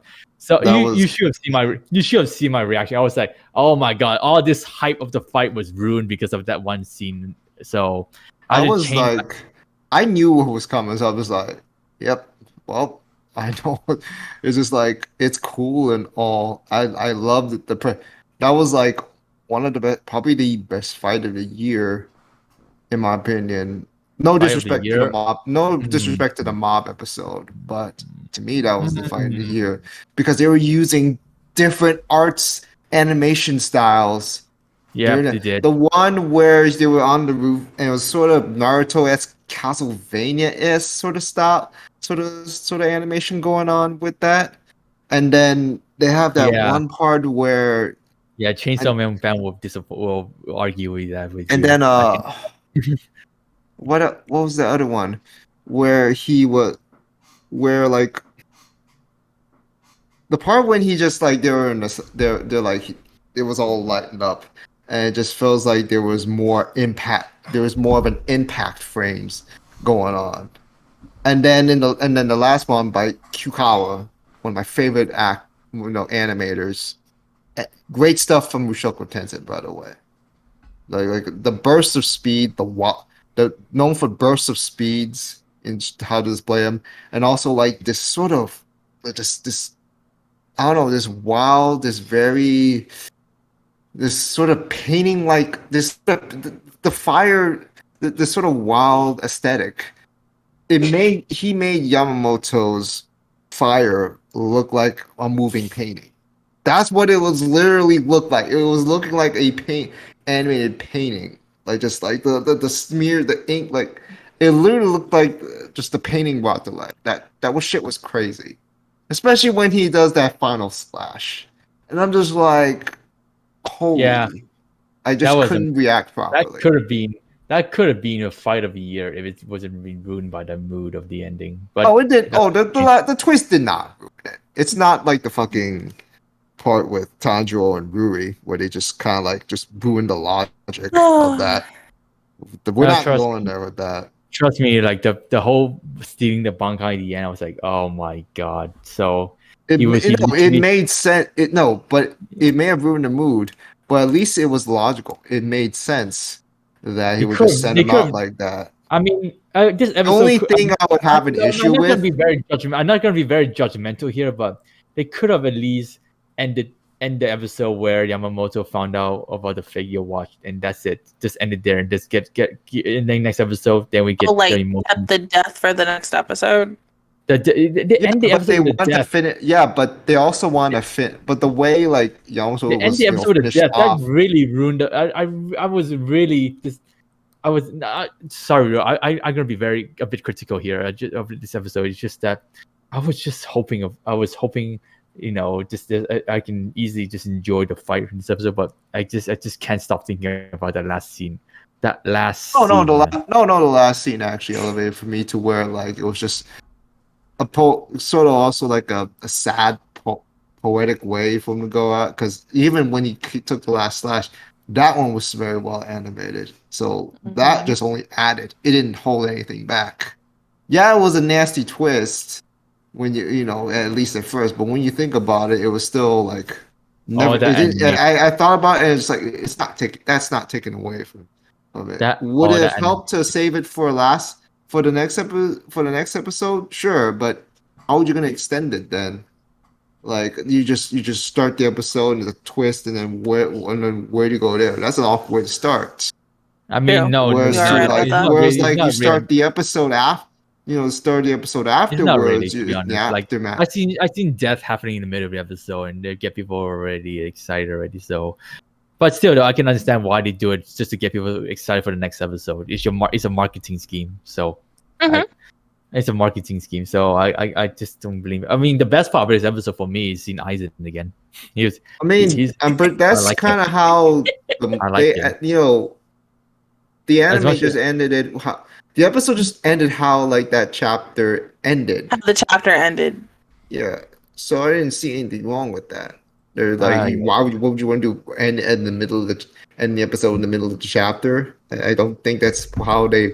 I don't think that's how they would have wanted it. Like I said, I don't read the manga, so I don't really know what the fuck how they end this shit and that. So, but yeah, I still though like the fight. I can totally see it's been a top 3 for this year, but I cannot judge anything until the end of into the last month of this year. So don't quote me on this, but I say that this is my top 3. The fight in this episode is top 3 easy top 3. So, but. Well, what else to say about Bleach? Well, it's been nice to see. This is funny part. I just want to say this funny ass part. The episode before that when Kawachi was just took out a bunch of Surners. Just like this one guy. The one guy was just the one Surner was just talking and she was just like she just kept talking. So I just told her to throw out. And I'm just like, what the fuck. And then it was just so funny because it was like, yeah, that's Kapachi for sure. That's the fun. And like that's how he is. I mean, he's not, even if he's not the strongest, that's just how he rolls. This guy is just like, bruh. He's just all about the smoke. He just doesn't care. Like even if he did get pulled, like that was still like a funny ass moment. Like he just don't care. He just likes to fight. I that's why he's one of my favorite characters, because like this man just like he just doesn't care. He just does his thing. And it's just so Fair and enough. the whole thing with let's just say Shiro Sagatsu has top-notch OST. Even though for this part I feel like maybe OST took a little bit of a backseat so to let the animation shine, so people can just kind of take it in. That's what I felt like. Otherwise, I mean, his OST is like one of the best. It's very like with old Bleach, like it's iconic. It's so iconic. Like all the soundtracks he's done. Man even says Bleach is my life. Like it's like and that says a lot. That really says a lot on the dedication before that. So it really pains me when I hear people say like his versions of Bleach's OST here are weak compared to the original, which is honestly weird because like because based on what I'm hearing from the sound so far, he's looking for a more how do you say this, a more sadder tone, or like a very like tense sort of thing. It's not trying to be hype or upbeat or groovy or whatever. I mean, yeah, there's like the number 1 remix to start the episode. But other than that, like we're in a war. We don't have time for funkiness unless we want to hype up Ichigo. Like you can save that for Ichigo if you need, or like when he gets to his big fights later on. That would be fine. But for the rest of it, just like, come on, we're in a war. We don't need any groovy. Groovy things would feel a little tonally jarring, in my opinion. But again, musical preference is a thing, so I can get some of the complaints, but just say it's underwhelming. In an objective sort of, assumption. Like, yeah, I don't get that. I just don't. Because like you don't say Bleach is my life as a music composer and just make underwhelming tracks for nothing. Like you don't do that. All right, I think that's about it. I think we do need to kind of hurry through a bit. I mean, well, except for the ones that we do want to talk about. Okay, so I guess we'll start with Blue Lock then. Next up is Blue Lock. I've heard mixed things about this show. Trust me, Kawaii, as a person that really like this anime compared to Aoshi, I can have my criticism for this anime too, in terms of my football knowledge and stuff like that too. So, I mean, I can understand why Rio didn't like this series at all. I mean, I kind of saw it coming anyways, miles before I even started watching the first episode. So, well, I mean, in terms of like the whole concept of them being held in a facility like Squid Game and being told to compete against other teams, and the losing team will be eliminated from the facility, and not just to be eliminated. It's basically Squid Games football. They cannot participate in the future World Cup selection. I say that is fucking bullshit. No, I think they actually just cannot play soccer, have a soccer career at all. A football career at all. If they no. He literally said they cannot compete in the World Cup, be selected for the national team. I say that's still basically assassinating your football. They can still play soccer, football. Oh my god, I can't even say soccer. They can still play football in like the club level, but they cannot compete. Do it for Queen's reaction. I just can't. Like the thing, like here's the thing. Here's the thing about football 101. Even though if you cannot make it, you can always work hard to go for it. Dude, this whole concept of them fighting. You don't need to be but the thing about being an egotistical prick.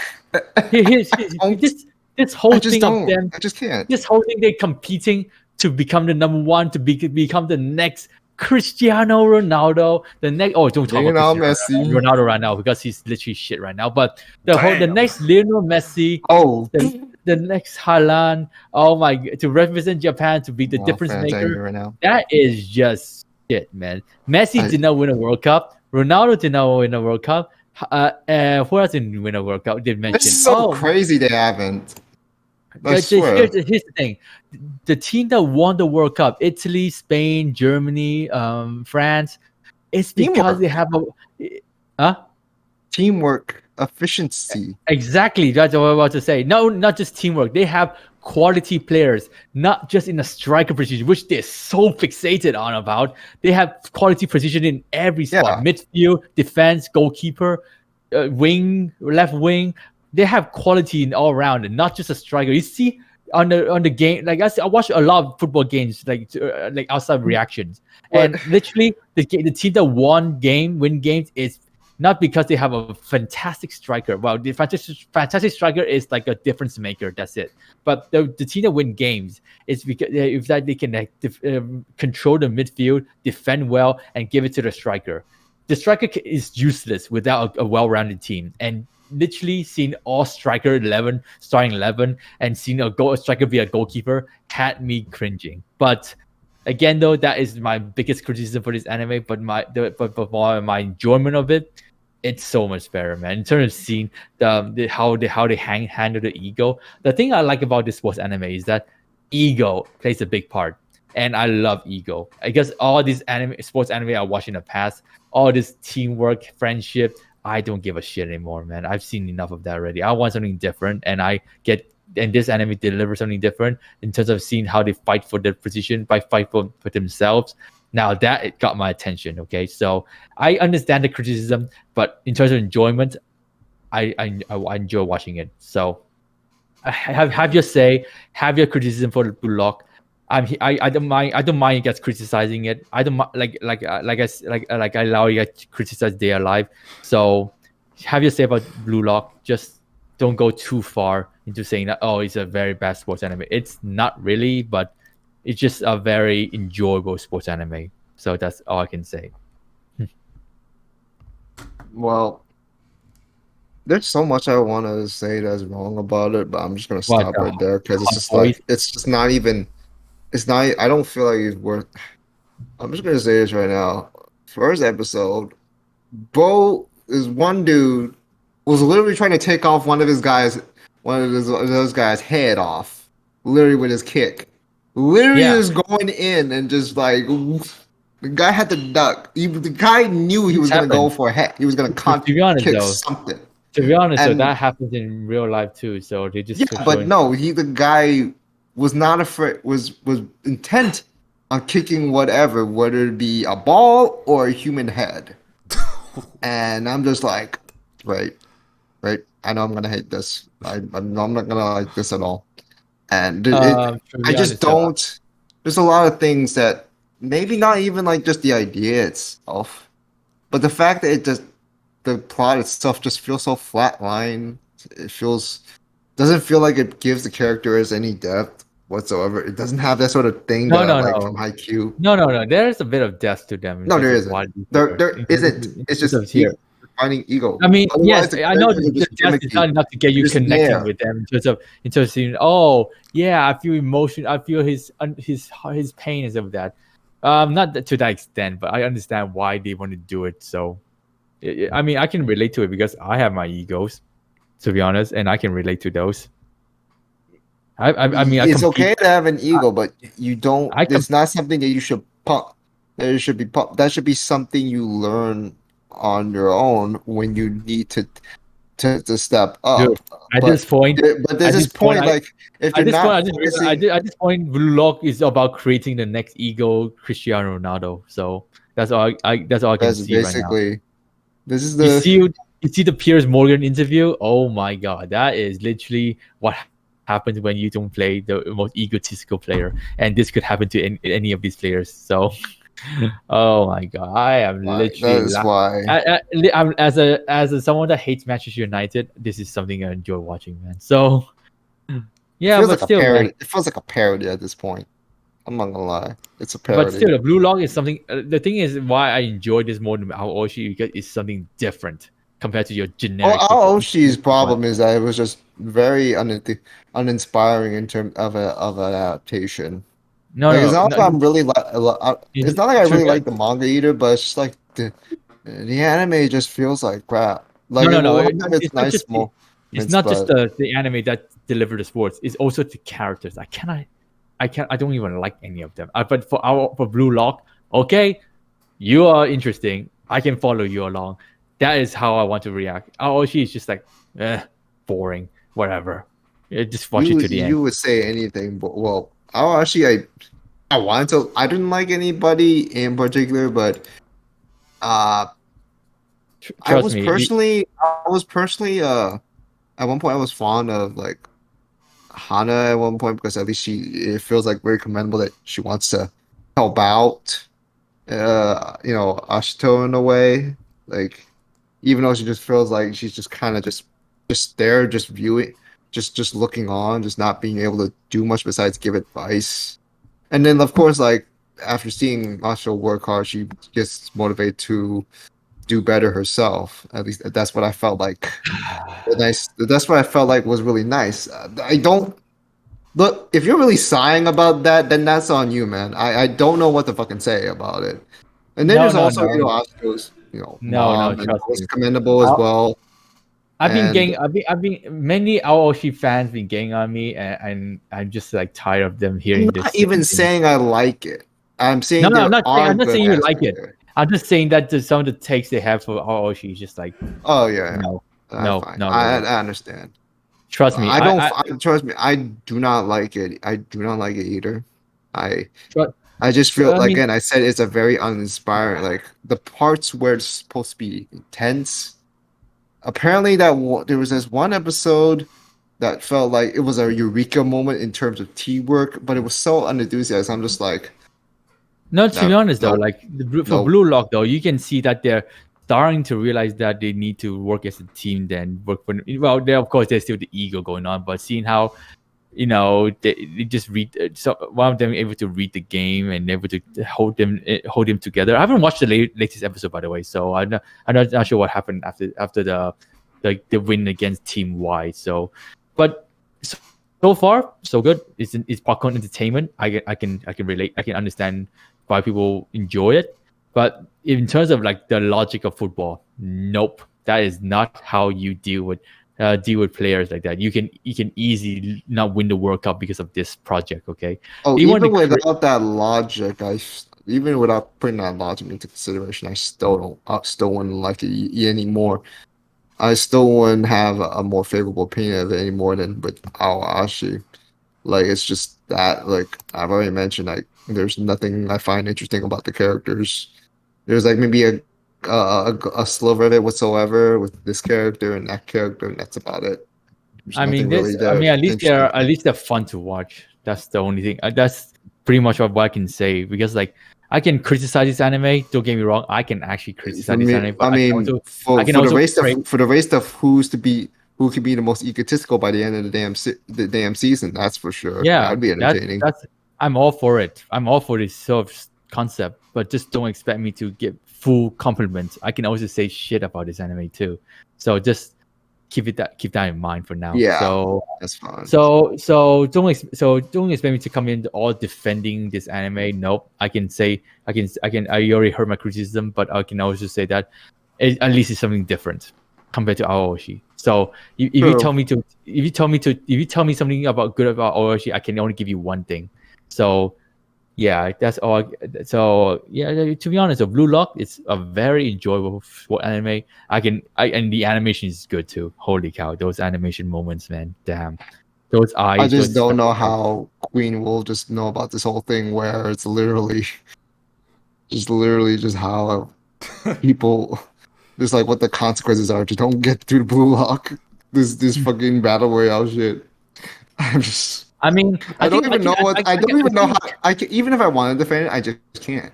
I wouldn't be able to. To be honest, I can see a lot of like hardcore football fans not liking the concept, but they're still gonna watch it anyways. But if you don't have like a background knowledge on like football in terms of like how passionate you are for the sport, then I don't think you will enjoy it as much as me and the others. But if you're just gonna watch it in your own time or watch it, as a general anime fan, I can see you not really enjoying it. But for someone that enjoys football outside of anime, I loved it. So yeah, let's just put it there for now, because I will give my full opinion by the end of the first half of the season, because it's fucking 24 episodes long. Unbelievable. So, and not just that though, the subtitle comes out at 4 a.m. my time. 4 a.m. I had to stay up that late just to react to Blue Lock. So, yeah. Whatever. Move on. You could just... Okay. Never mind. Okay. Let's just not say... Let's just move on. Yeah. Are we the only ones? Are we the only ones watching? I'm watching Eminence and Shadow. I actually got caught up with it earlier today. I gotta say, man, this anime... I know this may surprise a lot of people, but this is actually my number one most hype anime for this season. You did mention that on Twitter. Yeah, you did. I don't find it a really... I'm not gonna say have high praise for it, but I will say it's been more interesting than the recent isekai that we've been gotten in the last couple of seasons. No, trust me. It's far more entertaining. Comparing this isekai to every other isekai this year, this is 10 times better. Trust. Yeah, that's what I'm saying. Like it's a lot more interesting. It's a lot more entertaining. People have I'm not gonna say it's great or anything, but it's fun for what it is. It's fun for what it is. I still find enjoyment out of it. I find quite a bit of enjoyment out of it. The thing is though, when the isekai this year before this season is so meh, to be honest. Even Isekai Kenja. Literally just shit last year. No one's gonna remember that one, by the way. He just has a bunch of helper slimes. Isekai Kenja. Oh my god. Good lord. That one was just... I tried... When Eminence in Shadow comes in, I was like, now this is entertaining compared to other isekai this year. And not just in terms of seeing a very generic plot again, but it's done differently. It's done a bit better. Take the added value. It adds a bit more value to it. And yes, I know a lot of people say, "Oh yeah, Sid is just your typical isekai protagonist. He's so OP." What? Really? They say that? Yeah, people actually say that he's Dude, generic. Fun. Yeah, he's not typical. No, he's not. In what way is he typical? He even says he wants to be a side character. He's pretending. He's literally pretending to be a generic protagonist just to hide his true identity. He's Batman, but done in a more cringy way. Okay, so wow, that is one hell of a comparison. Isekai Batman this. He's literally he says, I am the Eminence in shadow. You're just Batman. He's just Batman, but that kills people with some shadow powers. Okay, so dark looking ass here. But yeah, I gotta say, I mean, at first when I saw the trailer, I thought it's gonna be like, you know, a Dark Lord that has waifus. But to be honest though, the girls has a lot less screen times compared to him. Which is crazy because they are a highlight reel. I mean, aside from saying they look good, by the way. Alpha looks good. I need more Alpha screen time. They actually they don't feel like to me, at least to me, they don't feel like just your generic sort of waifu you see in others. Like they just feel like they're actually relevant. Yeah, they actually feel relevant. like they're really involved. They're just like, I have to fucking remember every single one of them because I feel like they're going to be very relevant later on because they are part of this group. So, like, the first 3 episodes introduce Alpha, and then after that they introduce Beta, and then in the latest episode they introduce Gamma, and now what next? They introduce Terra. Who's the next girl? Alexia isn't really part of their group. She's still kind of a different party. We still got like her involvement is just like she's kind of part of it in a way. We got like Delta. What the hell, man? Pretty sure they're gonna tackle like all the letters of the Greek alphabet. Yeah, I'm pretty sure we're gonna get individual arc for individual girl focus, and of course Alexia, the princess, Kana Hanazawa. I sim on her already because I got Kana Hanazawa.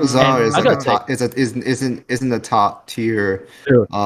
Trust me. Oh my god, like Alexa, man. Oh my god. Now this princess, I can definitely enjoy watching, man. Like, oh my god, the fact that she can the way that she teases Sid, and the fact that how she reacted to her rejection, I just can't. I just laugh so hard, man. I just enjoy seeing the chemistry between Alexa and Sid, man. But again, though, it's the best. Really goes to show how talented China is. Yep. This is a perfect character for her. Mm-hmm. That's how this guy she kind of is, and like. She does again. She feels like a very relevant character in the way she does get involved. Now the part where she did get, she got kidnapped. That was fucked up. And let's be real here. But like how she does get involved and like just the funny way is just like, oh okay, I'll go out with you, and it's like no, and she's like. Yeah, Sid's response was great. Okay. He just ignores it so bad. I'll kill you then. And I'm just like, yeah. Actually, like I saw my subscriber sent me a panel from the manga. Sid actually did this. Oh, that is mean. That is mean. Not this. Not this.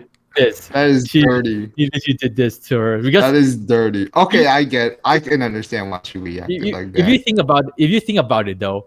Sid, the reason I didn't understand why Sid actually did that because like he had enough of her already. She's been teasing him, and all Sid wants is just have a mob life. He just wants to have a relaxing high school life. Nothing happens. Doesn't get involved, so that at night people doesn't suspect him. Oh yeah, here comes the thing that I want to say about this anime. Okay. How is it that they don't recognize him? He doesn't even have a mask on. He's literally hooded. Anyone can see through the hood. Oh my god! Like I at this point, when Sid was rescuing Alexa, I some part of my mind was like, will Alexa recognize him because he didn't even have a mask on? His voice changed. That's it. So what? So maybe the darkness of the shade of the hood will conceal his face. Yeah, because he is the Eminence in shadow. Maybe after all. Maybe that's what the light. Well, I don't know if anyone's read the light. I'm like, maybe that's what the light novel described. Actually, in the manga, they have a mask on. So. Oh. Okay. Well, that makes a lot. I felt like they should have had the mask on in that case. Exactly. So. Like, that wasn't that. I mean, it didn't bother me at that. It didn't bother me, but I just like that wasn't wondering why don't they recognize him immediately? So, but yeah, but in terms of like. Enjoyment out of it is pure good enjoyment, man. Like the comedy is done so well, and here comes the best part. Here comes the best part for me: the atomic ASMR. Oh my god, that was quality. Oh, That was that great. was That was really amazing. cool. I did not That was expect quality. that. Like That was I quality. really like even with my misgivings, like I really enjoyed that part Oh yeah. when he just really like went and like I'm just like that's the greatest way to use that, the greatest way to call Become a out your nuclear bomb. ability, and Full he just become a literally nuclear. became a bomb, like literally. Mm. It's crazy. And not to It was mention, It's good. crazy, man. we have a game for this anime coming out like next. Oh yeah, Oh, I've heard about that usually that. happens with most. That usually happens with most fans. But here's the thing though, it's fantasy under anime though. Crunchyroll.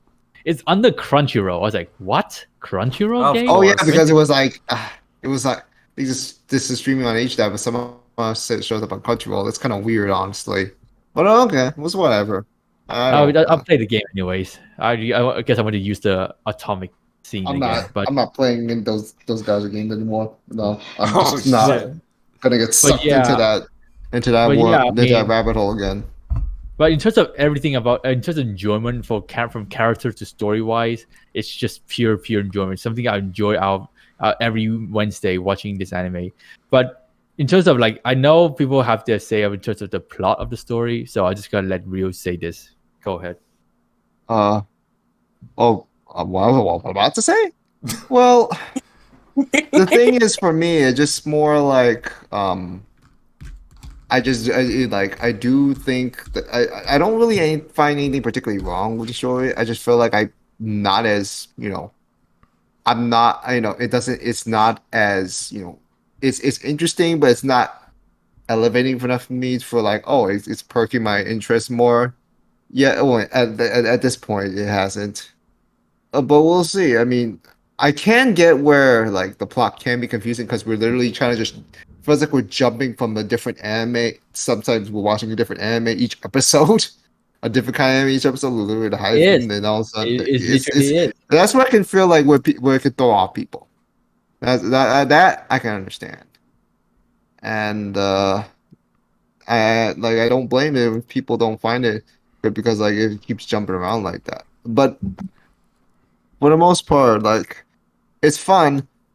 It's just like I won't say it's great, but it's really enjoyable for what it is.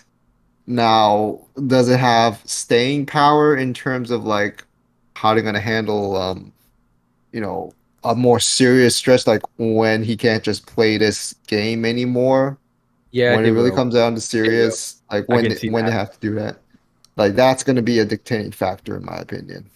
But from what my subscribers have been telling me, that the arc we're in right now, we're gonna see a very interesting situation of how Sid's gonna handle the pretenders. So yeah, I'll be looking forward to tomorrow's episode and see what will happen next. Because Okay, so I have been reading the manga version, but the manga version is just so confusing. It's just like I don't even remember much of it.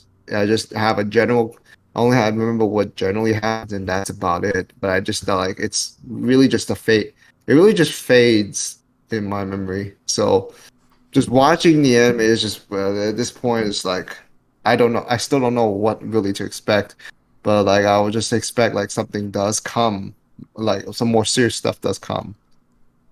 And Also, the the art, one- okay, the art style. I mean the art quality is fine. It's just it's Super fine. Link quality. It's Super not. Link. It's not the usual underwhelming, mediocre stuff. Art quality that you get from most other fantasy anime nowadays, which is sad because they're kind of mostly just just to fill in the fucking broadcast slots. Mhm. That's why like, they're there. I mean, Silver Link is doing quite a good job with it. If I have to be honest, he did do a good Surprisingly job. enough. Because like when I see Super Link, I just don't have a high expectation from them. But how they deliver some of the fight scenes and especially the I Am Atomic scene was like, Oh, they do it just fine. They do Not it bad. just fine. not bad. But you could have at least done that to other works too. But oh, whatever, man. Just me being picky with the studio. But the one thing I want to see more from this series is that can you give Alpha more screen time, please? Can you give Beta and Alpha more screen time, please? I need to want see. all the girls. I mean, as long as it doesn't ruin the canon material. I guess you can. No. Dude, Gamma got my attention already. Can you bring Gamma back is Best just- Girl for me, please? Alpha and I Gamma know. are Okay, both we know she's the best girl in that right now. Well, maybe some Lexia, I don't know, but when it comes, they don't want to devote too much time to one. Like we gotta get. Remember, they gotta wanna. I think the show wants to get as everyone as equal. They want to distribute the involvement of everyone. That's what I think. The distribute involvement one. Although I still know that Alpha's probably going to do a lot of the leading the charge and all that. That's what that's the. Oh yeah. Also, like I mentioned this in my videos. A lot of my subscribers told me this. Mala, don't expect this anime to be romantic heavy. I say. All these girls and Sid doesn't have feelings for them. And then after like episode, I don't. Why would you expect? Some very serious romance there. Dude, you just look at the picture. Alpha trying to seduce. We literally have Alpha at one point. I know. The visual without context is look like a fucking harem series. I know, okay? So right? that's why all these fine ass women, but nah. I mean, Sid just doesn't have any feelings for him. You must have erectile dysfunction or something, like erectile dysfunction or something. Like, you must be asexual or something. Because ain't no way. The way Alpha took off his how Alpha go on top of Sid. The way Alpha took off his shoes and his necktie, that is man. And he was just chilling. He's just like, I am not. It's just like, I'm just chilling, bro. I'm just chilling. I'm just like, dude, you got one hell of a tolerance there, my guy. You were that pursuing to just have a normal fucking life. His resistance is astounding. Good lord. Oh my god! So it's still though. I'm pretty sure someone like Denji would just took the bait right there. I know. Like that's so fucking easy to know. That's so fucking easy to know. He would just be on that shit. My dream coming true in 3 seconds. Oh well, whatever, man. Whatever. Let's just save space for this. Yeah, overall, I gotta stop before. Yeah, I gotta stop before. Yeah, I do have some thoughts about this. Before I kill Queen here. It's a very enjoyable anime. Yeah, I do have some thoughts about this as well. So yeah, I caught off with this series earlier today. Yeah, I like this series, but I do think it's overhyped. I do think it's a little overhyped.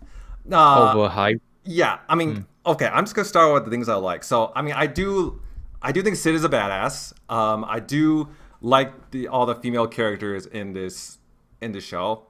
Like I said, Alpha, Gamma, but I think I'd say those two are probably like my favorites so far. I like the action. Like, I mean, the action in this series is, oh my gosh, like you literally see motherfuckers like limbs being cut off, being cut in half and all that. It's brutal. I like how brutal it is. Yeah, Bleach isn't the only thing that's being brutal right now. Yeah, this one, and Chainsaw Man too. Like that, it's just surprising because you don't usually most of these sort of guys from that sort of those studios or associated KanColle, they don't have that sort of gore. Yeah, intact in like even with like except when maybe Overlord, but that is Overlord.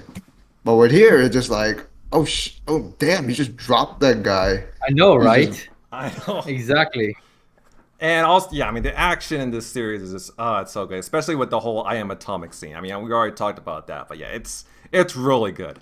But the problems I have with this series, oh man. First of all, I gotta say, the first episode I feel like was off to a very cliche start. Because I mean, we see the whole. We see like the whole main character saves a girl from kidnapping and sexual assault. Like fucking, how many times have we seen that already? I mean, we've seen like I'm honestly getting kind of tired of like apparently from what I've heard, sexual assault as like from what I've heard, it was adapted. That part was from a very late volume. I think it was volume 6 from what I heard. So they just kind of switched it around. That's how they decided they want to introduce it, which I can honestly get the incentive for, but it is kind of a jarring way to introduce the series. Mm-hmm. And honestly, I'm not like it did throw me off too, but it's just like okay, it's fine. It's not like I have it's not like I have anything too much against it. I just felt like it could have just went with something else. I mean, I get it. that kind of stuff happens, in real life, and I get it that they need to establish Sid's desire in his entire desire to become a hero, but I mean, there's other ways you can demonstrate that instead of just showing one of the worst things that can happen to a woman. I mean, it's getting kind of tiring at that point, and which brings me to my next point. I feel like for the entire first half of this series, the main thing Sid's been doing is just saving girls. We've seen it with his classmate in the first episode. Then we see it with his own sister, who is supposed to be this super strong swordsman, but somehow she gets captured, so Sid has to go save her. And then we see it with Alexia, and then it's like, come on, he also saved Alpha because Alpha wasn't originally. I mean, you can count that too. I mean, it's like, give him something else, make these girls something else besides damsels in distress. Like, it gets tiring. It gets tiring. I don't think that was an intention. It's more like just being able to get, just let them know, they're kind of involved with whatever Sid's gonna be going through, in terms of the plot. I get at least get introduced. Maybe a better way to introduce them, I guess, to have maybe a better sense of your own agency, which is something I do have a problem with. I feel like they should have had more of an agency to begin with. Yeah. I'm not saying they're just robbed of the character just like that. It's just I felt like maybe they should just have a more active or a proactive role in terms of the plot, which they did try. They did at least do with some of them, a little later on. I just wish there was more of that. Yeah. To begin with, and more distributed. Also, but I mean. Also, it can be fixed. Yeah, it can be fixed. I don't think it takes. To be honest, though, it's just. I mean, of course, the first episode may turn people down because of the whole Sid want to be a hero thing, but and then episode 2 just learn a bit more about what he's intending to do in his world. So I was just like, okay, sure. Let's just go along with it, I guess. I mean, episode 1 is actually not supposed to be adapted like that. To be honest, it was supposed to be episode 2 content. But the reason why they go for that first episode so that they can get the basic thing out of the way, how he died and what he was like before he got isekai. So get the generic thing out of the way, focus on the main story. So and also another thing I want to point out, I really wish they could have we kind of touched upon this earlier, but I really wish we could have gotten more. I think they should have done it like how Yojo Senki did it. I wish we got a better introduction of the girls in this series. I feel like. All of them, how they got recruited, what they were like in their previous life. They're saving that for the flashback and stuff like that. So they're gonna be flashbacks and later on. Yeah, that's how they're gonna approach it because if you're gonna introduce all the girls. I don't think you need to do it for Alpha and Beta because I think we're already got a point. Alpha is already established. Alpha is pretty much established. But however, is it me or they never explain how Sid got his powers? I mean, because he was born with it. He was just born with it. He was just born with it. Yeah. Oh. Yeah. He was born with it. So, and then did you ever explain how he's able to give it to the other girls? Is he just through magic, or does he just have that power? What Sid did in the latest episode with the whole sparkling thing coming down from the top? That is basically how he shares power. Oh. Okay. Oh yeah. Also, I was corrected for that, by the way. I was corrected for that by my subscribers. I feel like that wasn't made immediately clear to me at first. Yeah, the part is it's there, but maybe they didn't make it clear enough. Maybe they tried to do too much show don't tell on that part. Yeah. Yeah, they did honestly, more. I think this show is more showing than telling. They just he did it. So what's the logic behind that? Oh, because of this and that. So I'm just lucky enough I have a very supportive community that can help me out with this stuff. So that was great.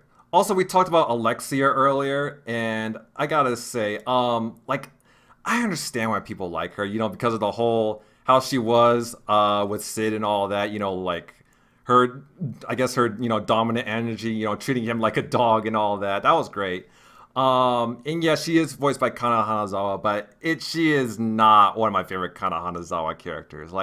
I feel like she got less interesting after Sid saved her because she kind of lost. It seemed like she lost that energy towards Sid, like after she got saved by the from the scientist and all that. So I just feel like still early days. I know. I just feel like as of now, she just became a less interesting character. Don't worry, I'm pretty sure she'll pick up again. She'll deliver again in like the next couple episodes. Remember, this is the 20 episodes long season. Oh shit, is it? Yeah, it's finishing end of January. Have content. Hopefully it gets over on a fast pace.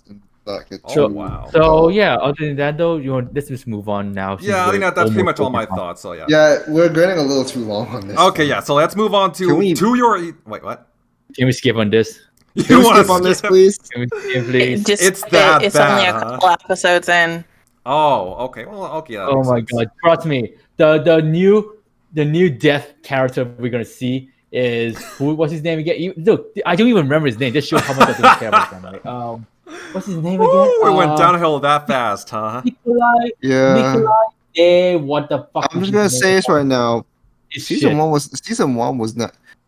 was never good to me. I didn't finish season one. Trust me. Real. I'm sorry. I never liked season one. But season two was just like season one. The first. This is so insufferable.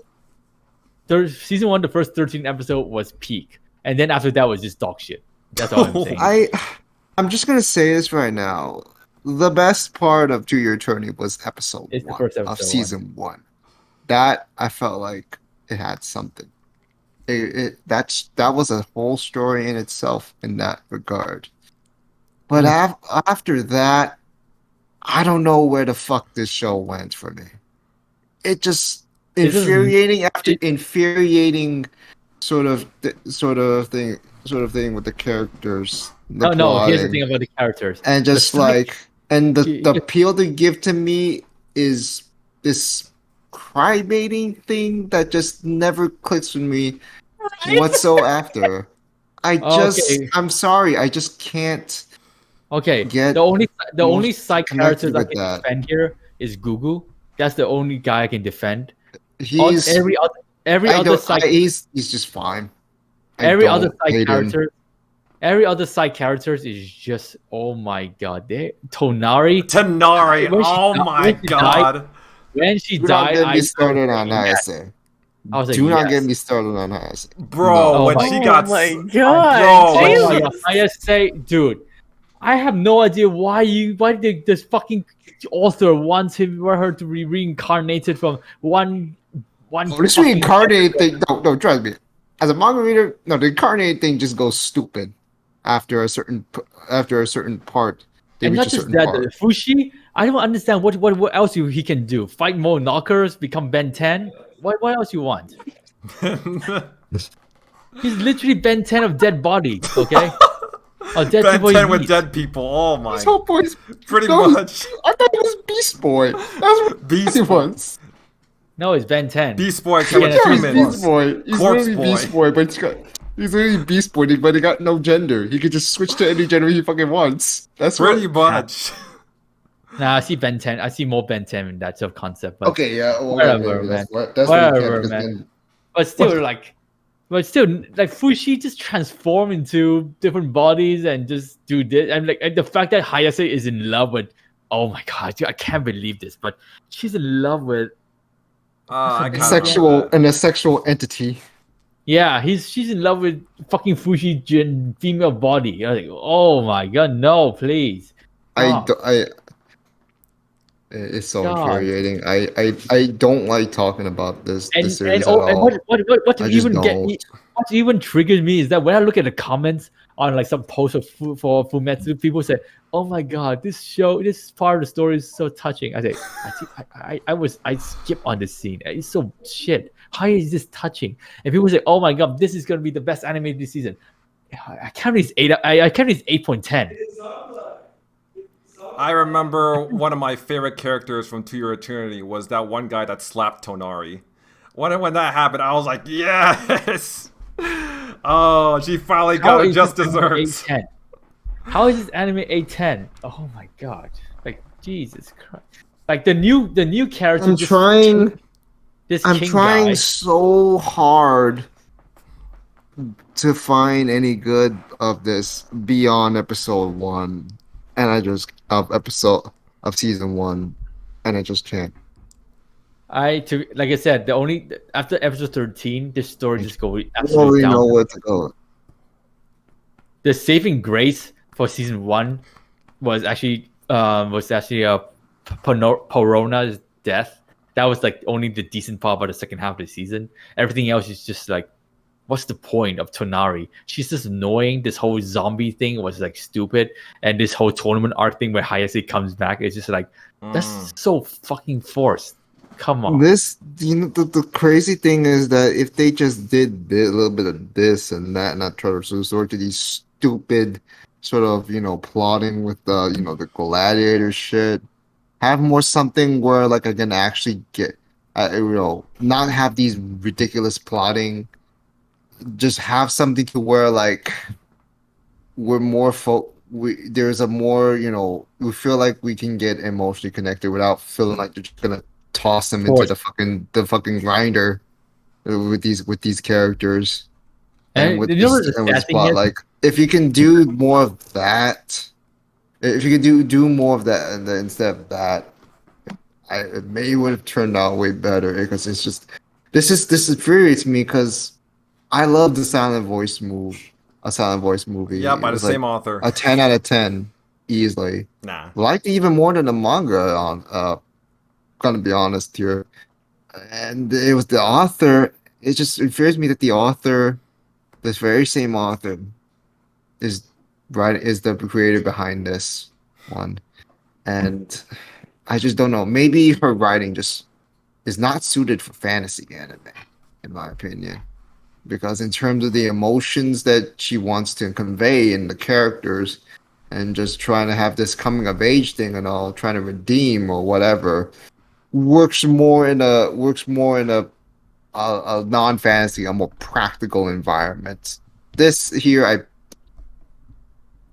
don't think it's working. I personally do not think it's working at all. Oh yeah, I didn't know this though. It's actually she created Kono Katachi. Okay. Yep. No, Yep. That's why I'm frustrated.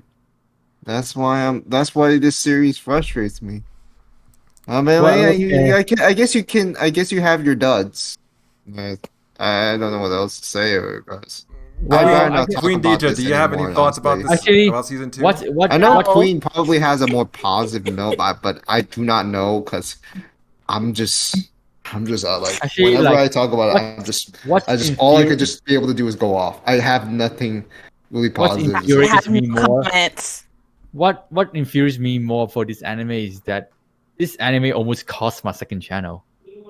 Like I remember. Yeah, 4, 5, not just 3 copyright strikes, 5 copyright strikes from this anime from season 1. I think I just deleted all of my. I think I just deleted 5 whatever True Your Eternity reactions I still had. And I have I have my filter covering, and I still got copyright strike. Oh my god, this anime thing. So just to warn anyone that does reaction, be careful of NHK. Thanks for the warning though. Like that's frustrating though. I'm not gonna lie. So that's what even frustrates me more for this anime. So yeah, I mean, Queens, you watch this anime, right? Mm-hmm. Yeah, feel free to share your thoughts, because me and Rio have negative thoughts for this. Yeah. So we really. I wish I can say something remotely positive, but I just can't. I can only say something about the first 13 episodes of this series. That's it. Everything else is just shit. So yeah, go ahead. I just felt like this season's slow. We're only a couple of episodes in it. That's all, but it's okay. I'm just watching it because I enjoyed season 1, and I cried. That's it. Really. You actually cried? Okay. Yeah, I cried. And almost like every video, I have cried. Oh wow! Okay. And was it with season 1? Was season 1? For season 1, season 2, I've only cried when I call her Ari. When Ari died, that's it. I mean, to be fair, I understand why season 1 would elicit emotional reaction. I mean, I still think Gugu's death and the little kid. I forgot what her name is. Gugu's death needs to be justified, man. That's not the best way to die off. Seriously. I think those two character deaths they really hit. So I can understand why there's another emotional reaction there. Yeah, I can get that. I can totally get even though I wasn't a fan, but I can totally get behind that one, if anything. Yeah. But yeah, any final thoughts on Turn to Your Eternity, or are we ready to move on? Yeah, move on, please. Okay. Next up is Uzaki-chan Season 2. I'm not gonna talk about. I want to talk about it. Gonna talk. I dropped it. Oh, I dropped it. Wait, is it bad? Jesus. Is it that? I just don't bad? like these. I just don't like these teasing jokes anymore. Ooh. I'd rather have Tanaki-san. It's so fucking overused. I'm just watching it. Just watch. It's literally in the background, and I'm just out here tweeting something else. That's how it went down now. That's literally how it's gone down with it right now for me in the series. Like if anything, I'm only watching it because. How are you still watching it? I don't know. I like hurting myself. How are you still That's watching what's happening. That's why. I mean, he put himself through Rent-A-Girlfriend both seasons, so I think he'll be fine. Yeah. Oh my god! I put through Rent-A-Girlfriend. We don't talk about Rent-A-Girlfriend. No way! No way! I put through Rent-A-Girlfriend too. Okay. No. But Uzaki-chan is something about it doesn't really click for me. So I just dropped it. Oh my god. It's not even Uzaki-chan or even like the Bible Wars itself. It's just the jokes itself. And the part where it just doesn't feel like any the comedies feels productive for me in terms of getting us with acquainted more with the characters or anything like that. It's just not there. It's not there for me. At this point, I'm just playing in the background. And I'm just hearing I'm just like, I look at it and I'm just like, oh, it's just background. Things happen, I guess. Just another bad joke after another. That's that's how it's gone. Oh man. Good lord. I wish again, this is one of these shows where I wish I had something positive to say, but I don't. I can't even say on the aesthetic side it looks good. Okay. It's Ingi. It's Ingi, of course. I mean, that's a sign that we need to skip it. Yeah, so let's just move on to this next isekai. Reincarnated the sword. Oh, it's another pretty competent isekai. Really? Simplistic. It's pretty simple, but fun. I actually this anime has so much hype around it, around the trailer. I watched the first episode or first two episodes. I say, okay, so basically Fran gonna use him as a sword, and then it's gonna adventure together and see Fran improve as a fighter. Sure, full stop, done. Okay, why not? I can see why people enjoyed it, but I cannot see how is it going to be Isekai of the... People calling this Isekai of the year already. I'm not saying it's Isekai of the year. No. Well, I don't think anything's winning. Any Isekai is winning Isekai of the year, personally. No, Eminence in the Shadow is for me. Eminence in Shadow. Easily. Okay, Eminence in Shadow by default. Then. Maybe that. Although I will say I just enjoy this. I just enjoy this more than... How? I honestly enjoy this more than... A little more than I'm sure because maybe not as more, but it's just like I enjoy it as much because how it's just simplistic to where it just feels a lot more, I'd say digestible. Like you get that it's kind of, but at the same time I feel like there's charm to it. I like Fran and her sort of dynamic with the sword guy. And it's really, and I thought the humor is pretty fun. It doesn't always hit, but it's all in good fun. Like I have no particular, complaints about it. And there's some scenes that are actually very well animated. Like I think that one recent episode, the first half was crazy. What was so ridiculously well animated that I'm just like, okay, that's okay. I fail to believe that this is just a generic. This is something a generic isekai would deserve, but they got one, and like, I don't think it's like even if it's typical, even if it's typical fundamentally, there's still lots of fun things about it, and I'm just gonna share a clip from it and from Sakaburo. And I'm just like, this is not typical. This is not a typical isekai action, unless if you're Mushoku Tensei. But yeah, that's something. Like, I did not expect fucking 2D, like crazy looking 2D background animation, along with a lot of fucking effects and smears, like and pin pack frames. Like, that was not something I was looking at from something that's supposed to be, generic. Like, I'm not gonna say it's one of the best things from this season, but it's one of the more competent things, considering that we still got the usual copious amounts of seasonal junk. Let's be real here. But I think the fact that it's that simple. I think the fact that it's simple, it's kind of more straightforward, but still kind of fun. There's still like, it doesn't feel like there's just something overpowered. Like they even have to cooperate to bring down this one, that one, one of the dungeon boss. The only thing that I would rather have a big major qualm with is the RPG, like battle mechanics, which is something I felt like they shouldn't default to. That's the main issue I have. Other than that, I think it's just fine. I'm pretty sure it will have its, moments, which is kind of usual for these sort of shows, but I don't think it's bad. I really don't. I can't bring myself to say it's bad.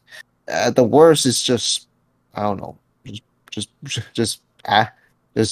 fine. Just like, it's typical, but it's enjoyable.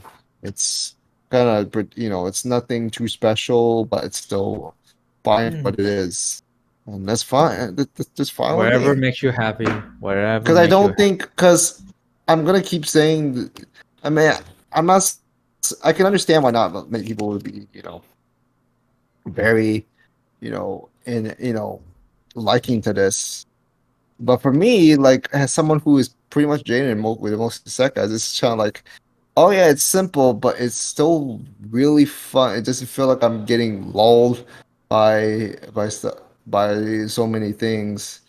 And Friends, actually a savage. She a lot of times she'd just be like, "Can I kill this motherfucker, please?" That's literally that's literally what she'd be saying when she gets annoyed by someone. Like, that's kind of how savage. I'm like, damn. So yeah, I feel really left out because no one else is really on to this, even though I feel I'm only watching this just to see Fran develop. Here's the thing. Fran is just growing. I mean, the sword has to help him though.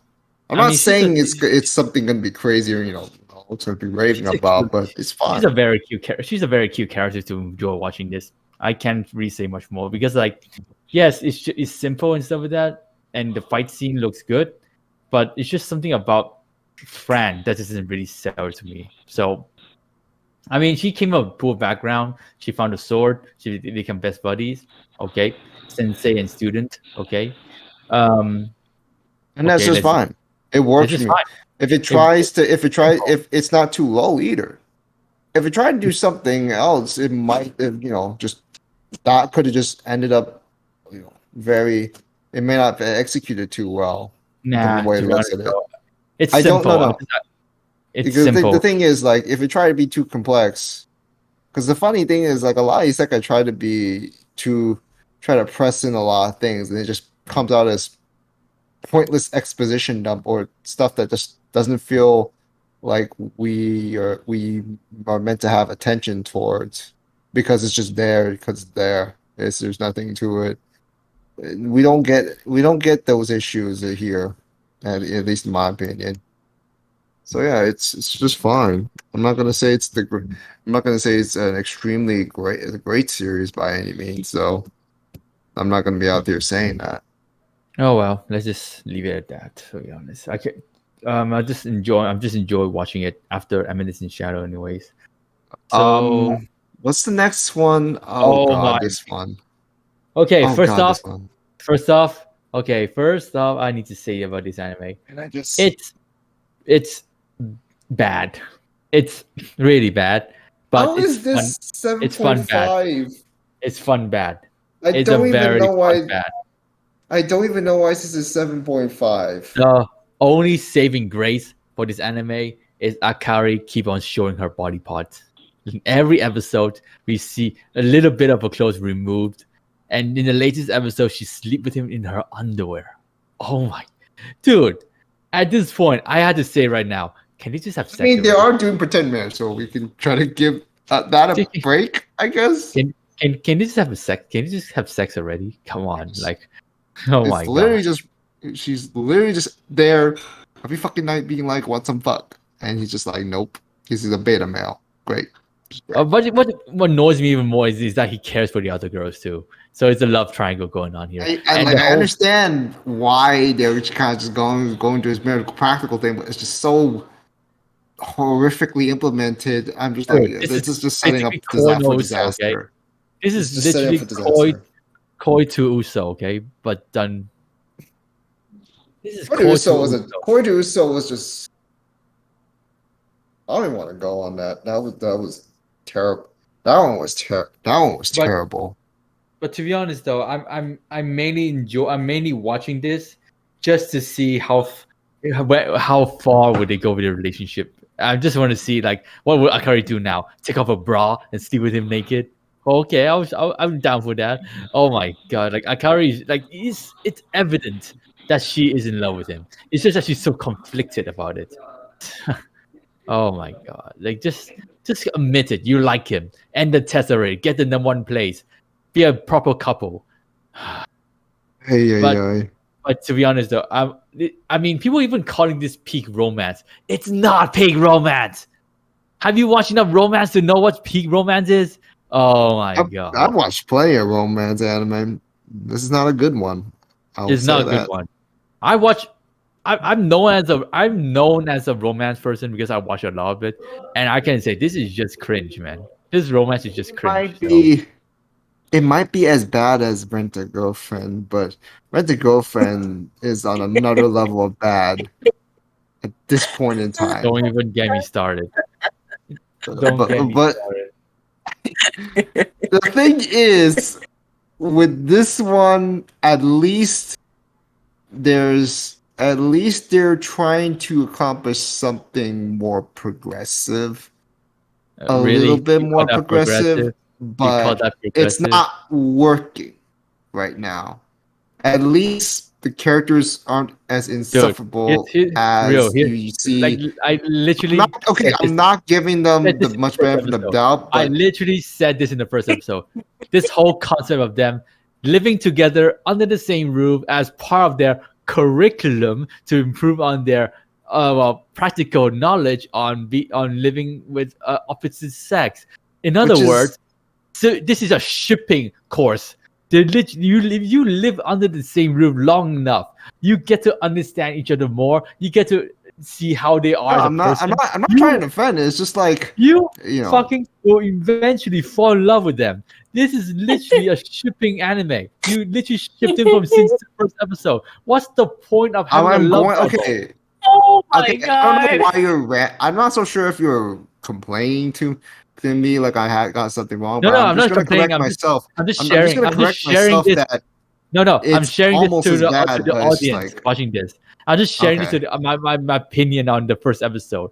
Is the death red flags are already risen since when they announced like this whole stupid course thing, and people say, "Oh, no, this is going to be a very good romance series." It is no. If you want romance, please watch something like. Fuck! What's a good example? Just watch like Goto Naomi. I'm just gonna say that right now. So just watch that, and that's how you develop a character from from this to that. So, oh my god. By the way, bro, I'm not saying that you have every right to hate this anime. I'm just sharing my inner thoughts on the first episode. So Yeah. oh my god, like I I'm still don't think I'm still Kawaii. watching it. I'm not so sure if Kawaii watched. What are we talking about? Have you watched Fufuijo. Fufuijo? Which one? The more than a married couple, but not lovers. No, I'm not. Okay, good. It's bad. Okay, well, I kind of figured that from the title and the synopsis and everything. No, the title itself, more than a married couple, but not lovers. But not lovers. What the hell is that title? What does that even my mean? God. What does that even mean? Urusei Yatsura is next. I've only watched the first episode, and well, I'm just gonna say I'm this. watching it, but I'm not gonna say anything because this is just simply not my sort of humor. Yeah, I mean, I understand why people would enjoy this show, especially it's old school humor anime. Yeah, especially those who read the manga and watched the original '80s anime. I mean, but I did, and oh my god, there's just one fucking character that just makes me want to punch the screen every fucking time he appears. I do not know if he shows up here, but I swear, He it's probably not will. like fuck. So he's worse than Ataru. Maybe depending on what how the anime will depict them.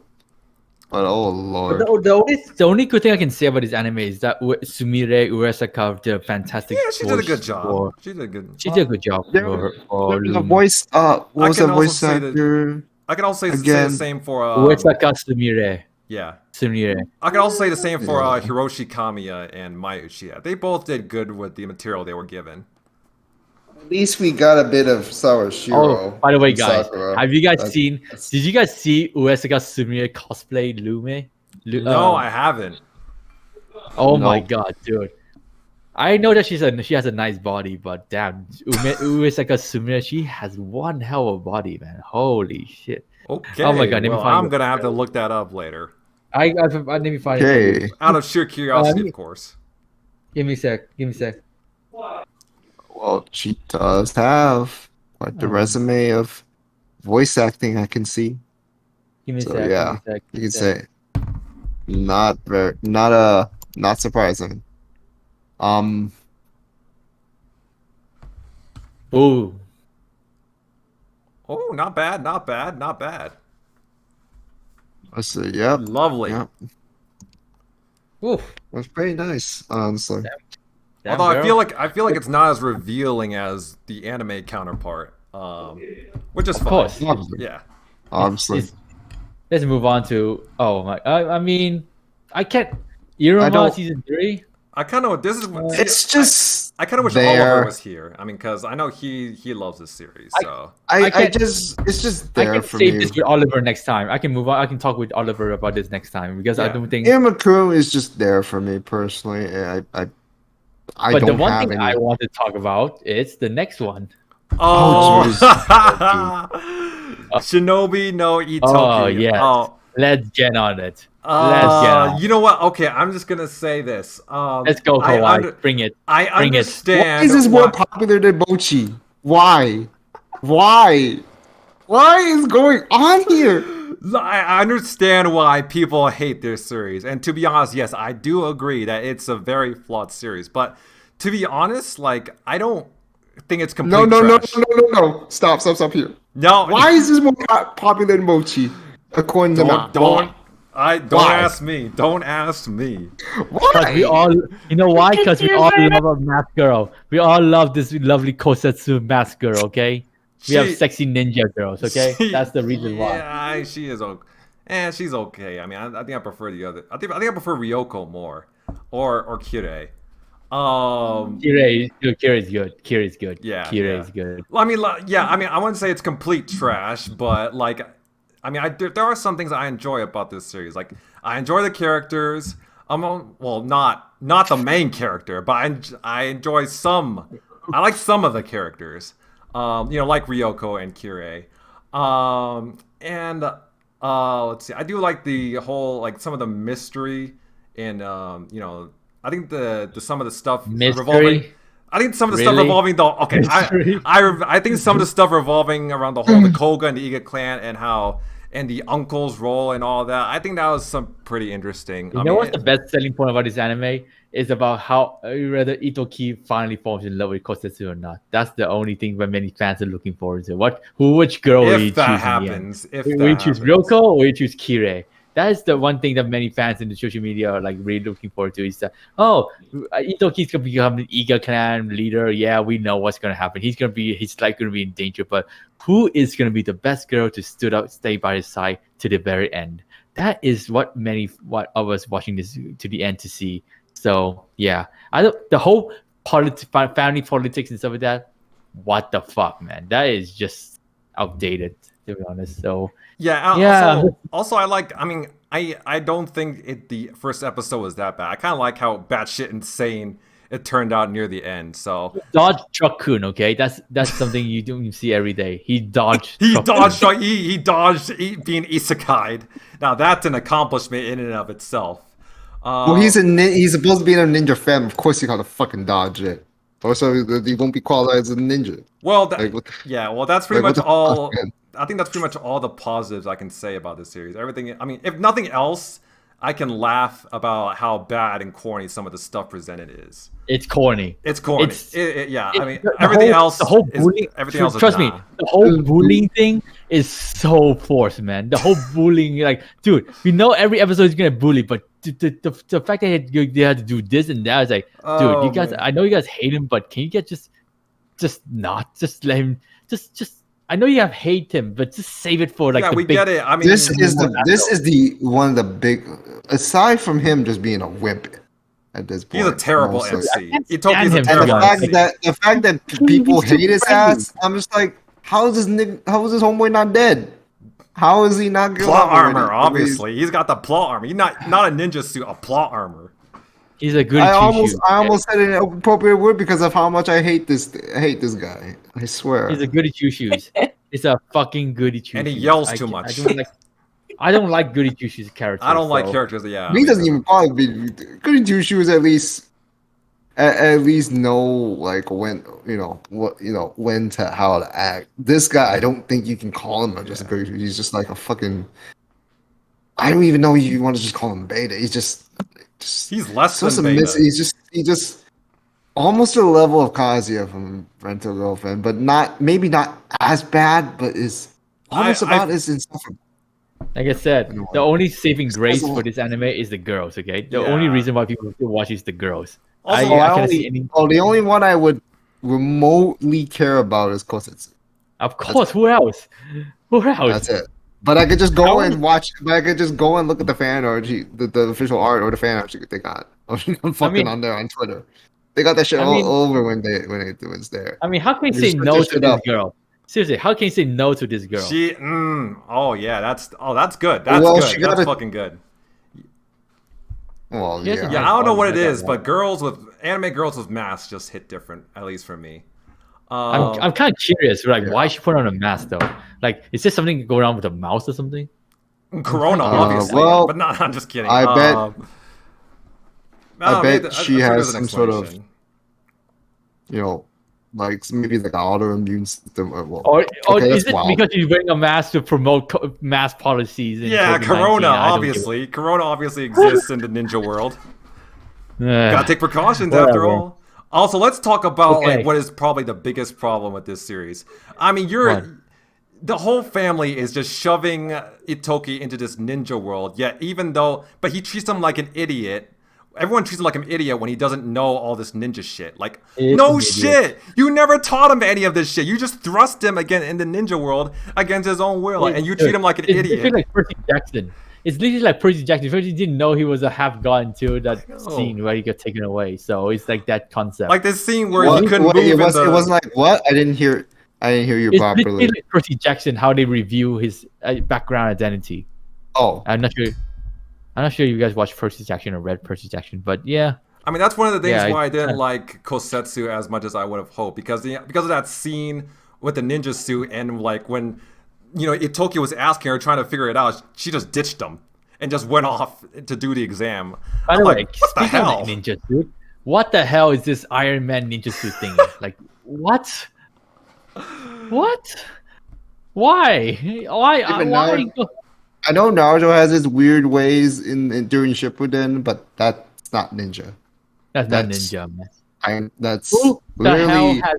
that's literally stealing. It's literally stealing Iron Man's ideas and just trying to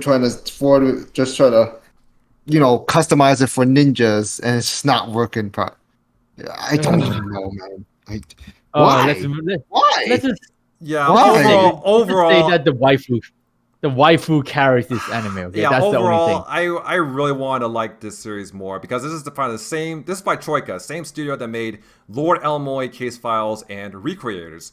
Both series I thoroughly enjoyed, but Shinobi no Ittoki is just it's a miss. I have to say it's Really kind of a miss.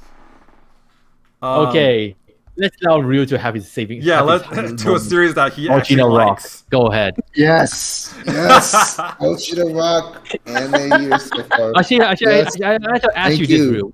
What is it with you with music animes? Like you always give. It's not high something. praise. It's not funny enough. It's not really the music that gets. Dude, that you really, literally, you literally have this high praise for what's the other one again? K-On, Love Live.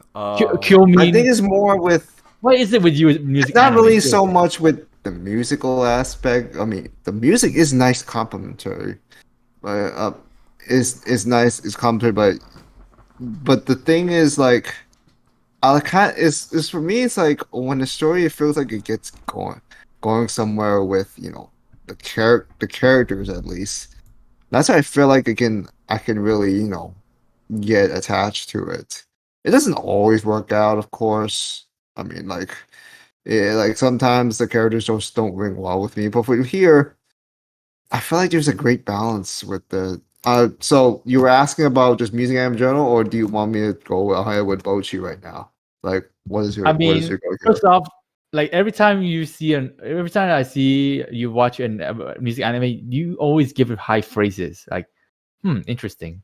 Not well. Something, There is something about music and bass that when it does kind of hit your soul, like when it does have good fucking music, like Mhm. that kind of has Yeah. that kind of Then has please. that. And real, please Oh, do I not did- say do not even. I know I sorry I need to say this because like you literally mentioned this like I think literally a month ago. I need to get this off my chest.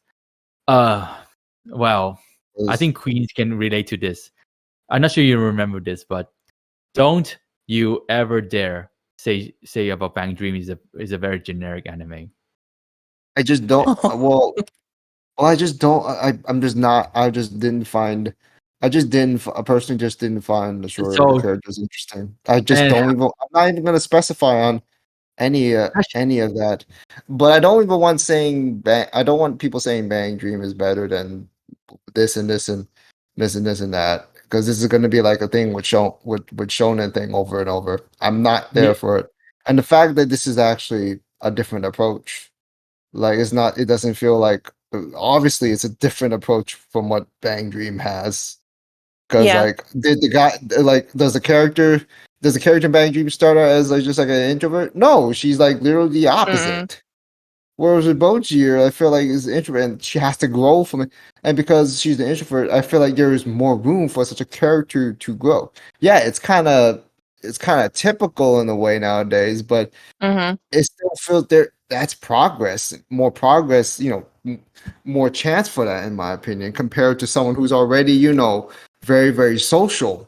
That's the thing. It's a coming of age thing for Bocchi. Just trying to open up one little step at a time, and just trying to connect with the other band members who also have their own little perks themselves, their own sort of dreams, their own sort of personalities that just they're not crazy complex or anything, but it feels very genuine. It feels very it feels very well done. Good for you, man. It feels like there's a good dynamic between them as well. I kind of like how they the interactions are and how the humor is, and the Mhm. animation, the innovation with the animation direction, like how they change up with the humor and all.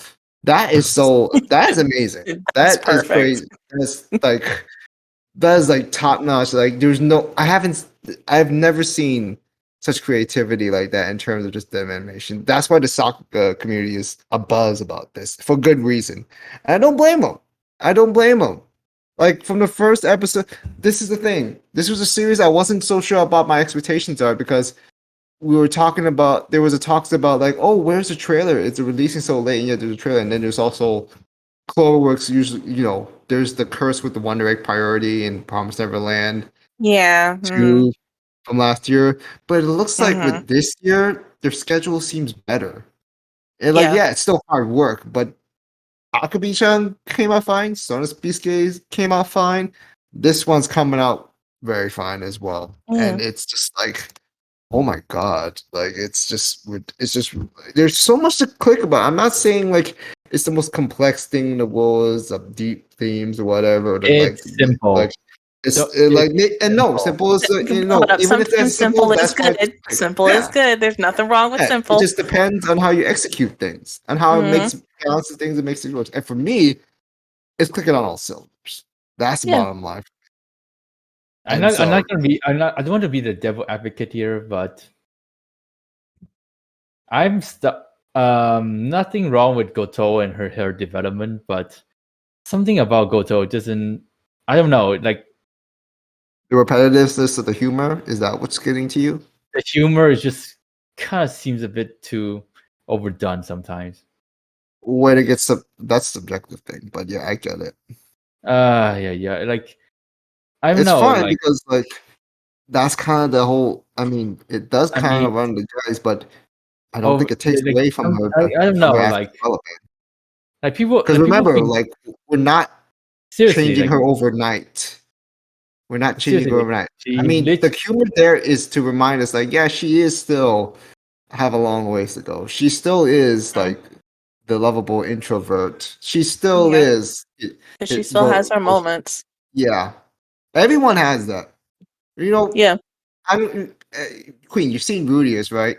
Even as he develops, he will still have his, perverted ways, his lizardous ways. But he's developing. He's developing one way or another. Now I know not many people are going to acknowledge that. Just going to overlook that. But it's sort of comparable in a way. Like maybe not all the way comparable. It's like they're getting somewhere. It's advanced, and I feel like it's also relatable without being too grounded or too realistic. But it's just like I feel something from it. It feels meaningful, even if it's just baby steps. That's how it is. It's just. I agree. I know.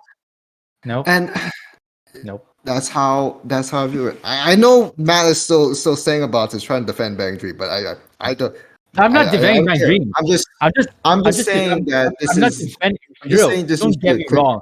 I am not saying that I'm not being triggered by the Bang Dream thing. I'm just here not just to help to represent my friend too. So because he was actually really pissed off by what you said about Bang Dream, but.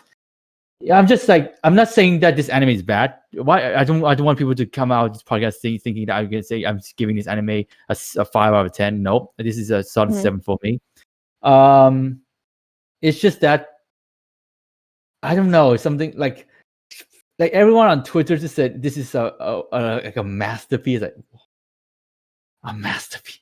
Oh my, wait, what? Hold up. This anime. This music anime. Is like I enjoy. Don't get me wrong. I enjoy Goto. She is very fun. I've seen many memes of her, many sexy pictures of her for some reason on Twitter. I don't know. Fan art. They can do whatever the fuck they want.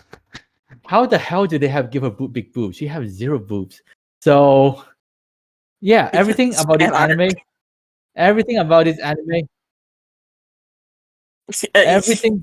Everything about everything about this anime I can totally back you with real in terms of like how fun is it, how we see Goto go step by step. And of course my favorite girl is actually surprisingly enough Ikuyo Kita Ikuyo. Something about her I just like yeah, she's very fun to watch.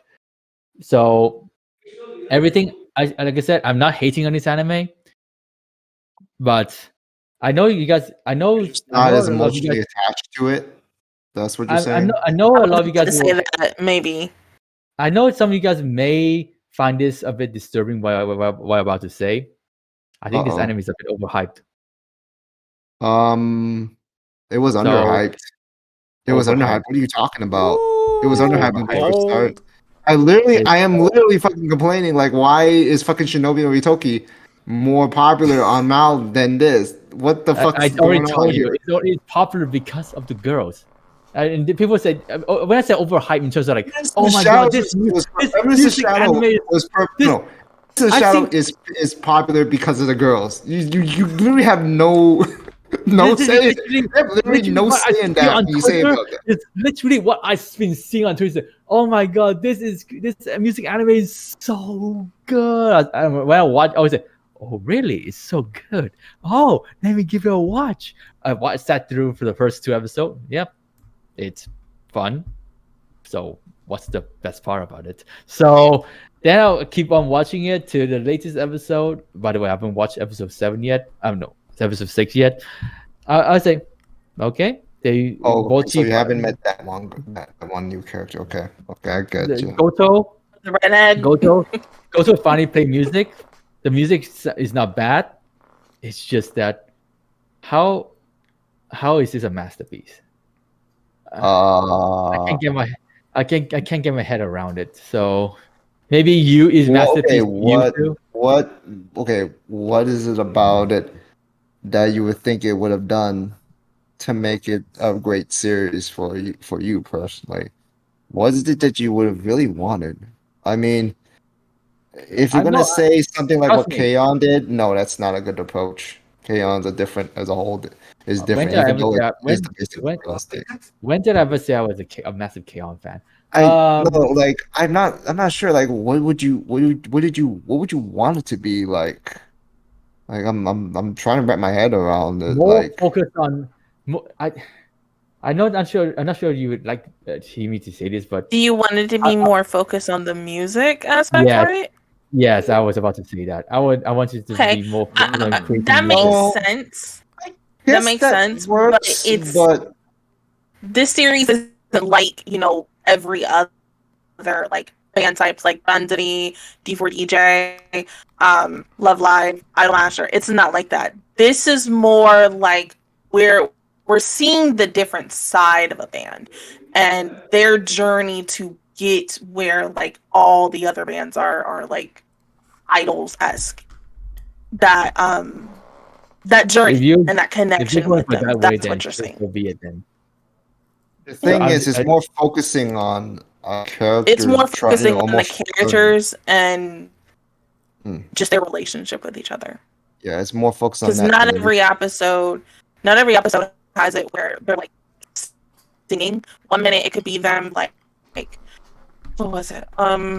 Just trying to do the poster and doing just random things, but it's just to help the band. The 5 ticket quota thing that Bocchi had to do last week, and that's how she met the redhead girl. Not what's her face, the other girl. But it's more or less. To sell the tickets? Is that? Yeah, to sell the tickets. Yeah. That chick. Mada hasn't seen the latest one yet. Yeah, okay. Mada hasn't seen that episode yet, though. To be fair. Whatever. It's just me reacting to Twitter. So. Maybe the fan art's gotten to you too much, low key. I'm just saying. No, not the fan art. How people just say this is the anime of the year. I can't. I mean, I guess I can kind of understand where you wanted more focus on the music, but we have to just be real. It's focused on. The thing is, it wants to focus on something else, other than just the music. Because if you want something that is, I guess, more focused on music, I guess you can just bring up what Queen was. The other suggestions, the alternatives that Queen did bring up, like Love Live and Bang Dream. I watched all that, by the way. So Though I don't know about I don't think.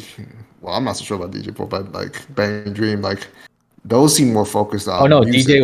DJ is shit. Oh shit.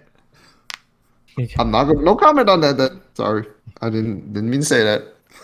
But it's just that I feel like maybe it's because they don't try to focus. I think the one series that really works for me. It had not K-On! By the way. A lot of people assume that I like K-On! I'm just a general watcher of K-On! What works for me is shit. What's the anime called again? I remember watching something similar to this. Oh my god, give me a sec. Fuck, what's it called again? Oh my, I don't want to go through my watch list again. Oh, you forgot about it. Must be terrible. Oh, what anime is that? What clicked for me? I'm just gonna throw one out there. I'm not sure. I'm not sure it's the same concept, but I'm just gonna throw one out because it has not just music, but it has drama in it. White Album. I'm just gonna throw that one out there right now. So yeah, number 1 or number 2? I dropped number 1. Number 2. Number 2 is a different. Number 2 is a fucking different story. White Album. I don't care. It's not music focused. My God. And it's a totally different. It's not with cute girls. It's not. It's a love triangle. Not cute girls. It's not a comparable. It's an arrow gay. It's an arrow gay. What do you expect? So, but I don't know why you would bring that up as a that's why that is the one something band related that I can get behind, but remotely band related. I even forgot there was a band that was actually band. There was a theme of band at the time. I listened to all the music. Okay, so whatever. I just let you have your moment. Sorry being a devil advocate.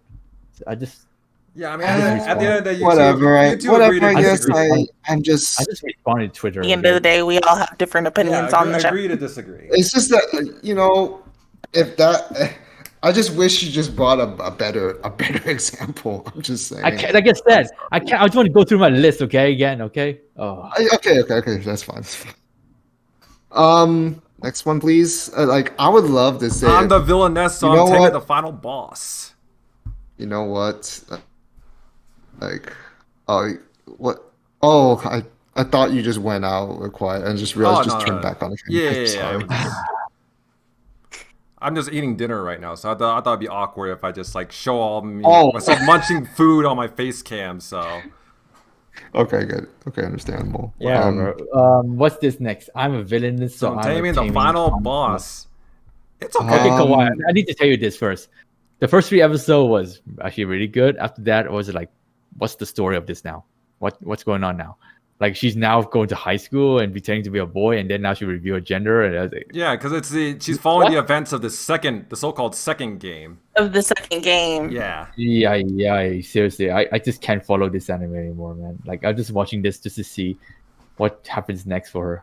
So, go ahead and have your spotlight. Well, yeah, I know me and Queen DJ are watching this series. I am, but yeah, I'm enjoying. I just don't have anything to say. Yeah, I'm enjoying this show. I mean, I'm not sure if I would say it's one of my favorites of this season, but I enjoy it for what it is. I do like Eileen as a character. I think she's I do too. Yeah, I mean, I don't watch a lot of reverse harem type shows, or where like rom-com shows where there's a female main character, and yet she's going after guys. So I mean, I don't watch a lot of those types of anime, but I do like Eileen as a character. I think I kind of want to say she's refreshing, because she doesn't typically act like how I imagine shoujo or josei type MCs to be. She's more she's more confident in herself. She's more I guess she's more open. She's more open with her thoughts and affections towards Claude, and she's I just like her personality and her sense of humor in general. And yeah, speaking of Claude, I do like her chemistry with Claude. I think they both have they have really adorable chemistry. And yeah, overall I just kind of like I like the characters and the romance and all that. I do have to say though, if I had to point out flaws I have with this series, I do think it kind of rushes through something. Like the pacing is a bit too fast. I kind of noticed that with the latest episode, because I mean, the latest episode 8, you got the whole like where they wrapped up the whole like school arc.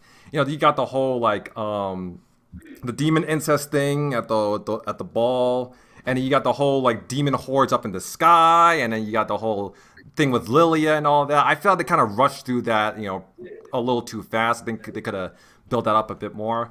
Also, I feel like I gotta get this out of the way. I feel like, I'm just gonna say it bluntly, I feel like I probably would have enjoyed this show a little bit more, at least a little bit more, if I wasn't a straight man. Because, like, let's be real. I mean, there are some things I like about this, but at the end of the day, it's pretty obvious. It's catered towards women. It's catered towards girls, and I mean, it's all. It doesn't appeal to my demographic. So, I mean, I still. I mean, don't get me wrong. I still, like I said, there are some things I enjoy about it, but at the end of the day, I just, I could see, it's pretty obvious to me who the target demographic for this series mainly is. So, yeah. I'm not part of that demographic. Yeah, I'm not part of that demographic either. So, yeah. But yeah, other than that, I'm the Villainess, so I'm Team Final Boss. Pretty decent show. Discount Hamifura. Oh, yeah, I've heard a lot of comparisons to Hamafura, even though I haven't watched that series. Like, I knew there was going to be comparisons to Hamafura. Can we just skip Yusha Party? Yeah, DJ, what do you think about I'm the Villainess on Team Final Boss? It's good. It's good. Little rush. Yeah, especially how the last episode ended. It's okay. Claude is dad. That's it. You know, for me. Yeah, okay. I can see that. It's a fun anime. It's a really fun one. Can we skip Beast Tamer and Nota Karen? Can I just have a little bit of? Can I just say a bit about Beast Tamers? Because like, actually, not gonna lie to you guys, I after episode 4, it kind of got a bit interesting. I mean, of course, it has the generic harem plot. OG, OP protagonist. He can tame the girls. The girls are. This one? Huh? I don't remember. He doesn't even remember. I didn't drop it. I'm actually. Oh wow! I'm actually still watching it somehow. I didn't remember. I'm still on this. Oh lord! I'm just watching this to see how well the girls work alongside with our main boy. What's his name again? That goes to show that. What's it? You mean the KanColle thing and the one with the dragon horns? Oh, great. I think the best girl has to be Tanya. Tanya has to be by far the best one, but always got to be the dragon girl. I mean, Rain is apparently voiced by Shoya Chiba. Huh. Interesting. No wonder I recognize that voice. But again, though, I would say that this is just pure harem enjoyment. I just want to see how the girls eventually fall head to toe for him. Sorry, so, yeah, that's I mean, it's a fun harem fantasy anime. I mean, the best part of this anime, though, I have to say, is that how they defended him from the hero party. So that's the best part from episode 5, and everything else is just fun. So, and then Farmer Isekai. Can we skip that? I do want to talk about this just for a moment. I do want to talk about this. What? Okay. CG Dragon. No, look, okay. You know what? I agree with people who say that it's like, I don't think it's trash, but I do agree with people saying that it went downhill after the first episode. I mean, the first episode, it was just bad shit. I mean, I think, you know, many of us saw it. I mean, we know how bad shit crazy and just like extreme and over the top it was. I mean, it was really good. It was off to a really good start, the series. But yeah, I mean, as the series progressed further, you know, the episodes afterwards, for some reason they never really got to that same level of insanity, and I'm just still baffled as to why. I mean, like you set this up like in the first episode. You made us think there was going to be some, batshit crazy, over the top violence and gore with, maid cafes and all that. I mean, you kind of get that in later episodes. I mean, it's still dark, it's still gory, it's still violent, but nowhere near the same level as the first episode. And I honestly don't know why they decided to go with why that decision is a thing. I don't understand why they, there's such a stark difference between episode 1 and then 2 through 5 or 2 through 6. So yeah, I will say though, that episode 6, I do feel like that's when it's starting to get interesting, because it breaks the, because it seems to break the episodic format that we've seen in the past 5 episodes, because now we've had like a full-blown war between two like maid cafe corporations. We got between Creatureland and Maid Alien, and now we have at the end of the episode, it was revealed, spoiler alert, it was revealed that Nerula, Nagumi's only friend in this whole fiasco of a world, has been killed off. So I'm definitely wondering how she's gonna deal with that. Is that gonna change her? Is she gonna turn from just a regular normal girl to someone who is vengeful, or maybe at least a more interesting character? I'm definitely interested in seeing that. I'm definitely interested in seeing how this whole war is going to pan out, because I really hope it doesn't turn out, it ends up different, because for the past 5 episodes, it's just been an episodic format of something, evil maids and other corporations, other restaurants screwing over Oinky Doink Cafe, and then it ends with Ranko going, killing them all and stuff. I really hope, later episodes break that format. Other than that, Akiba Maid War, I understand why people would drop it during the first 5 episodes. But however, I'm still enjoying it. So I'm definitely interested in seeing where it goes from here. Any other thoughts? If you guys have anything to say, or can we move on? Okay, move on. Okay.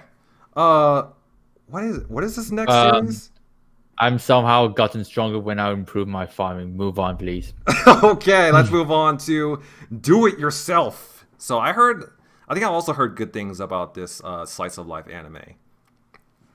It's underrated. I know Mana doesn't like it, but I like the concept of it. I really do. It's to do it yourself in a setting where everything feels automated nowadays by technology. So it's a cool look. So it's actually a very fitting concept to have, even if you are kind of using some of the appliances there. I feel like it's a really nice concept in itself. I can get people not liking with the characters because I don't feel like they're much to say. I do think the simplicity helps here in terms of how they interact. Now it can get low. I mean, I can understand I actually understand where people might think it get low, but because maybe cheeky humor isn't something up their alley, or at least with them, in this case. But I think it works too. I think it works well, and the animation style is really nice. It feels very quite lively. It feels like there's more it gives that more of a some sort of spirit to that, because you kind of deal just which is funny because this doesn't feel like a very anything that a lot of things are going on. It doesn't feel like and like anything particularly big is happening. But I think it's just maybe this just works well.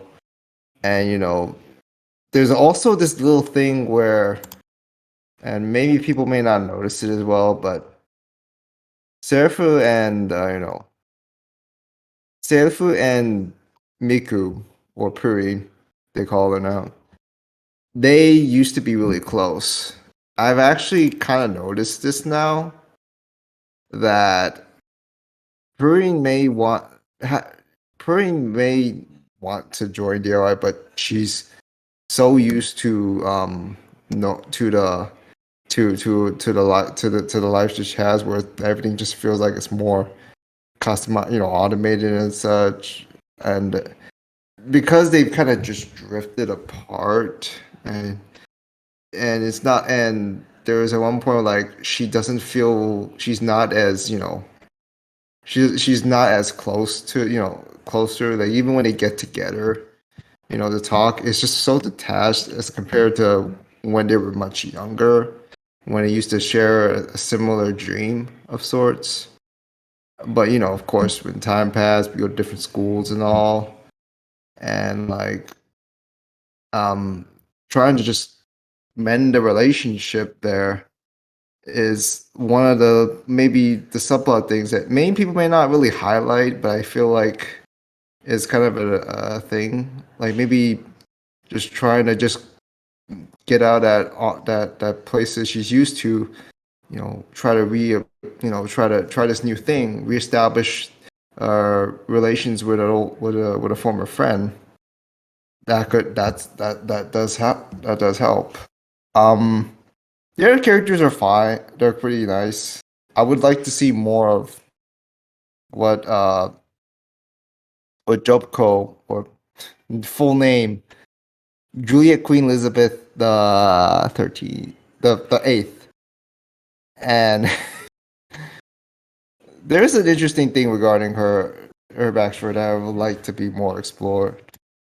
I do not know if they're going to touch more upon that. There's also the funny recurring.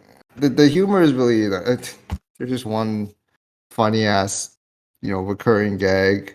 They didn't do it in the last 2 episodes, but there's a recurring gag where Safer has a baby, as a pet piglet, and whenever they're eating pork near him, that poor little thing gets really traumatized, to say the least. I don't have to say like the other characters are fine. It's just not in stuff with the Takami's. Like now she's kind of shy and all, but she's willing to help. Coco's an energy ball. She's very like durable. Ray is the kind of the leader of the club, and Haruko's, I mean, I don't think she plays it. And thanks to Jobco, like Miku's little anime robot Kyrgyzstan actually getting the personality now. There's also this one funny moment. I'm sorry if I feel like I'm talking to myself, by the way, but there's this one part where like Jobco was just like, "Oh, I'm just gonna live in like this," and it's like, "Oh, just pay," and then Prune's mom was just like, "Oh, just pay. Oh, you just need to pay rent. It's like what? It's 100 something," and it's like, "Oh, it's $100. Okay, no, it's yen. It's yen." And yeah, I'm sorry if I feel like I'm the only one that's actually really liking this. So I'm sorry if I feel left out there. You could just cut this out if you want. No, it's alright. I'll leave it in. I'll leave it in. I mean, I know how much you like this series, so it's alright. I know Matt there just fucking bored and just looking at something else. He wants to move. Of course, he would be. He wants to move on to lesbian. At other animes. I'm just looking at Twitter to see what's trending right now. But yeah, he wants to move on to lesbian Gundam. Yeah, which I'm unfortunately not a fan of anymore. Like I don't know where to go with that one. Unfortunately, as much as I have good thoughts about Do It Yourself, I do not have really. I want to have positive things to say, but I don't really have those anymore.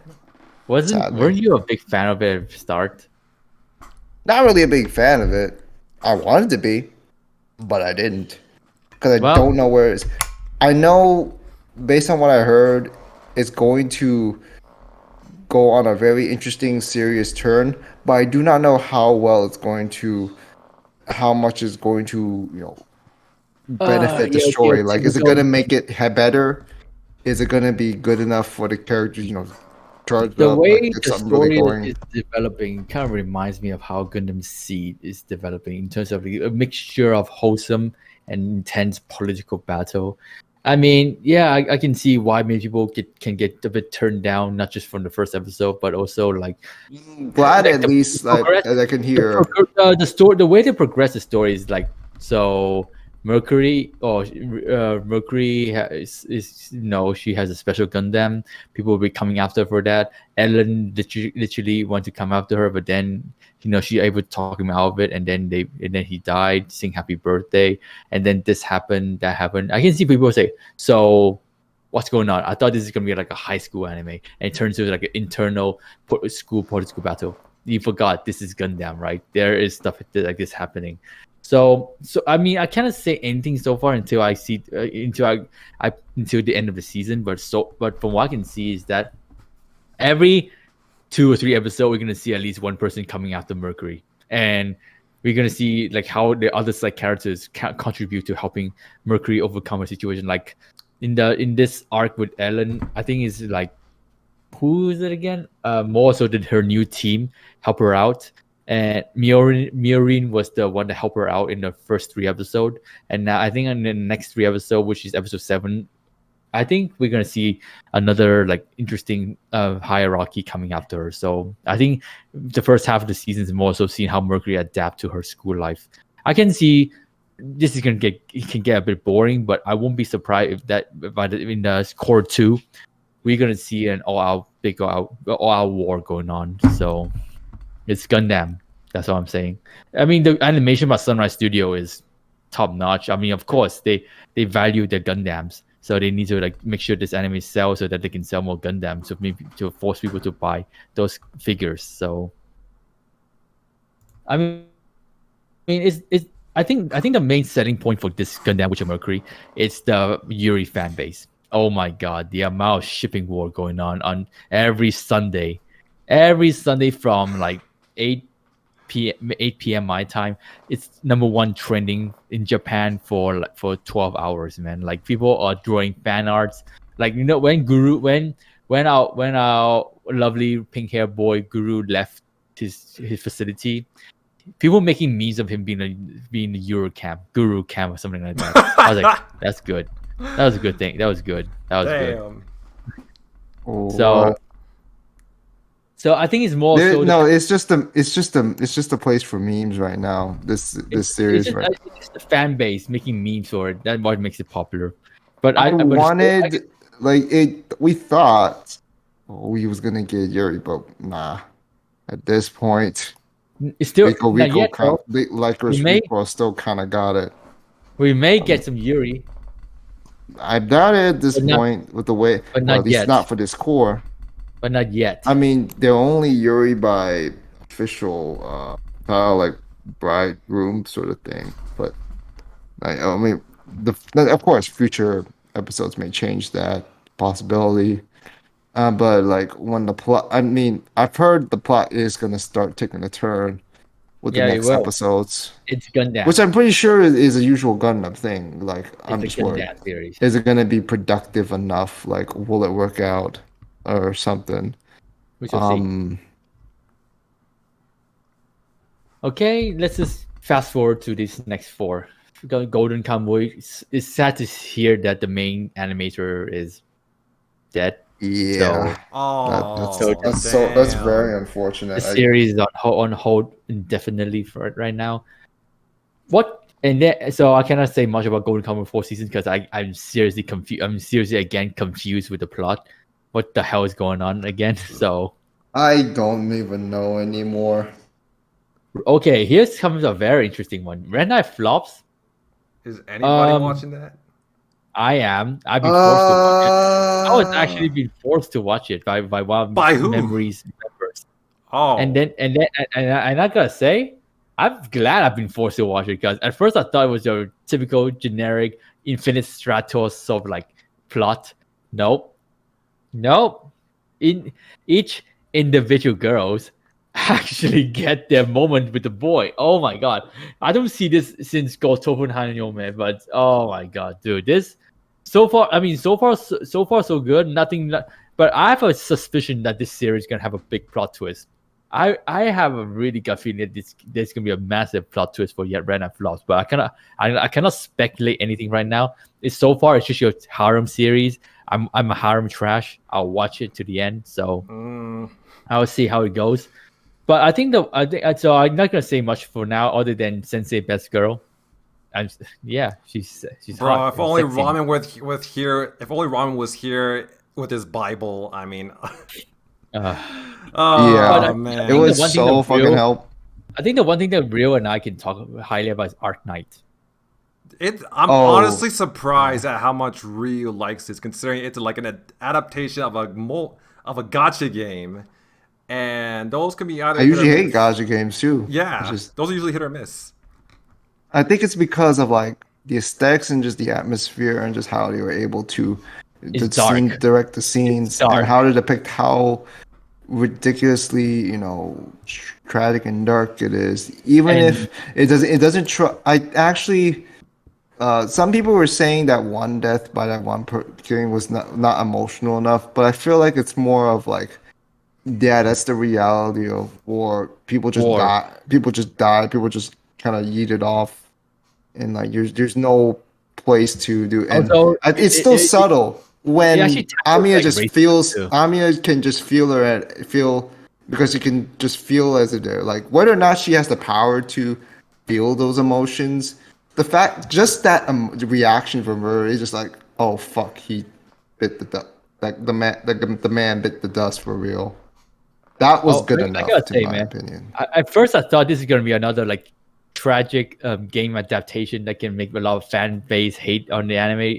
A good example is the what's the gun? The girls with guns again. I forgot. Girls Front Line. Yeah, Girls Front Line. That absolute failure of failures. Yeah, I thought it would be like that. I thought it would turn out like that, but no. The first 2 episodes was wow. This is intense. What did I got myself into? What the fuck did I just watch? Yeah, it really blew up. I surprised this actually. Arknight actually blew up in terms of reaction wise. I thought this was gonna be another sleeper of the season, but nope, they blew up quite nicely for real too. So yeah, I guess you did not expect that good reception, and I hope it keeps up. Honestly, it will. I think it's more consistent. There was a one guy on my server that is just constantly bitching about, this is game, like there's somehow people that are still complaining. Like apparently there's like a bunch of people trying to complain about it, and some of them just don't make any sense. This is obviously a bias from someone who's played the game and not try to acknowledge that this is a different medium. They can't just devote. From what I've heard, how things go in the gacha game. It's like a visual novel. Lots of dialogue. Not enough action. And this one has a lot of action. Yeah. It's not high intensity action like with shonens, but it just feels like it's there's shit going on. And you can't have power-ups like unless if you have special particular abilities, which maybe you reveal later, like you have a lot of shit has to be strategic. Like they can't face that Tallulah. Like they know they just can't, wade their way out of here. They have to just bail out. They gotta retreat. They gotta move it. And someone had to sacrifice himself to make sure that their evacuation is complete. And yep, that's reality. And the fact that there's no one is evil there. Nobody. They just some have their ulterior accepted, but none of them are inherently evil. But it's just like how that world is just so like there's incurable disasters coming out everywhere, just oppression just conflict everywhere due to such. Everyone is just kind of like in a way everyone's just kind of having this own thing of self-interest, but it's not like where there's someone inherently evil. It's just like that's the level of desperation it's been. Even with those that are cold-hearted, like I'm just gonna say Tallulah is an antagonist, but she's not inherently evil. But it's just like how the circumstances have driven her, people like her to this point where it's just like, you know what, blow up everything, sort of deal. It's a difficult time for all these characters. Now I don't know where this show is headed to, but so far it's just a really really solid presentation to say the least. Regardless of whatever nitpicks some of the former game players would have, I've had no complaints about it whatsoever. It's just kind of weird. So the criticism just comes off as weird to me, in all honesty. Now, can it have done some stuff better? Definitely, for sure. But I think it's just fine what they're doing here so far. I don't feel like anything was cut, to be honest. Like the whole show just flows so nicely, and everything just like really highlights the whole war aspect, and that's why I really enjoy it. I gotta say, this one tackles the intensity of war more, and of course racism more compared to KanColle. I'll get into KanColle later. So, dear. So yeah, Arknights. So far, I mean, we're only like on the third episode. Yeah, third episode, and we still got 5 more episodes to go. Wow, 5 more. So let's just see how they end the season, because I've been told that we'll be only adapting the 3 chapters of the story. So let's just see how they end. And then I'll give my full opinion about the end of the season. So let's just. I think I'm the only one watching this, so I'm just gonna give my overall opinion about this. So, Raven of the Inner Palace. I think I am the only one watching this. So, I'm actually but it's just I don't care. Okay, I know this may come. I think this may come as a surprise for Kawaii and Queen, but I think this is my underrated anime this season. At first, when I watched the trailer, I say, "Oh, looks like another." Badly written Chinese story or whatever. I mean, this takes place in China, I mean, to some extent. But when I watched the first episode, I was like, okay, this is actually interesting. Liu actually has been isolated. She has some special power helping solve death mysteries, people that die mystery and stuff like that. And then along the way in the story, we found out she is part of the Yuan, I think the Luans, that people, and then because of the white hair. And so she's been racially targeted. But then when the emperor Xia came in to help her out, allowing her to really feel more loved in this case, because you guys may know that throughout the series that she don't feel valued.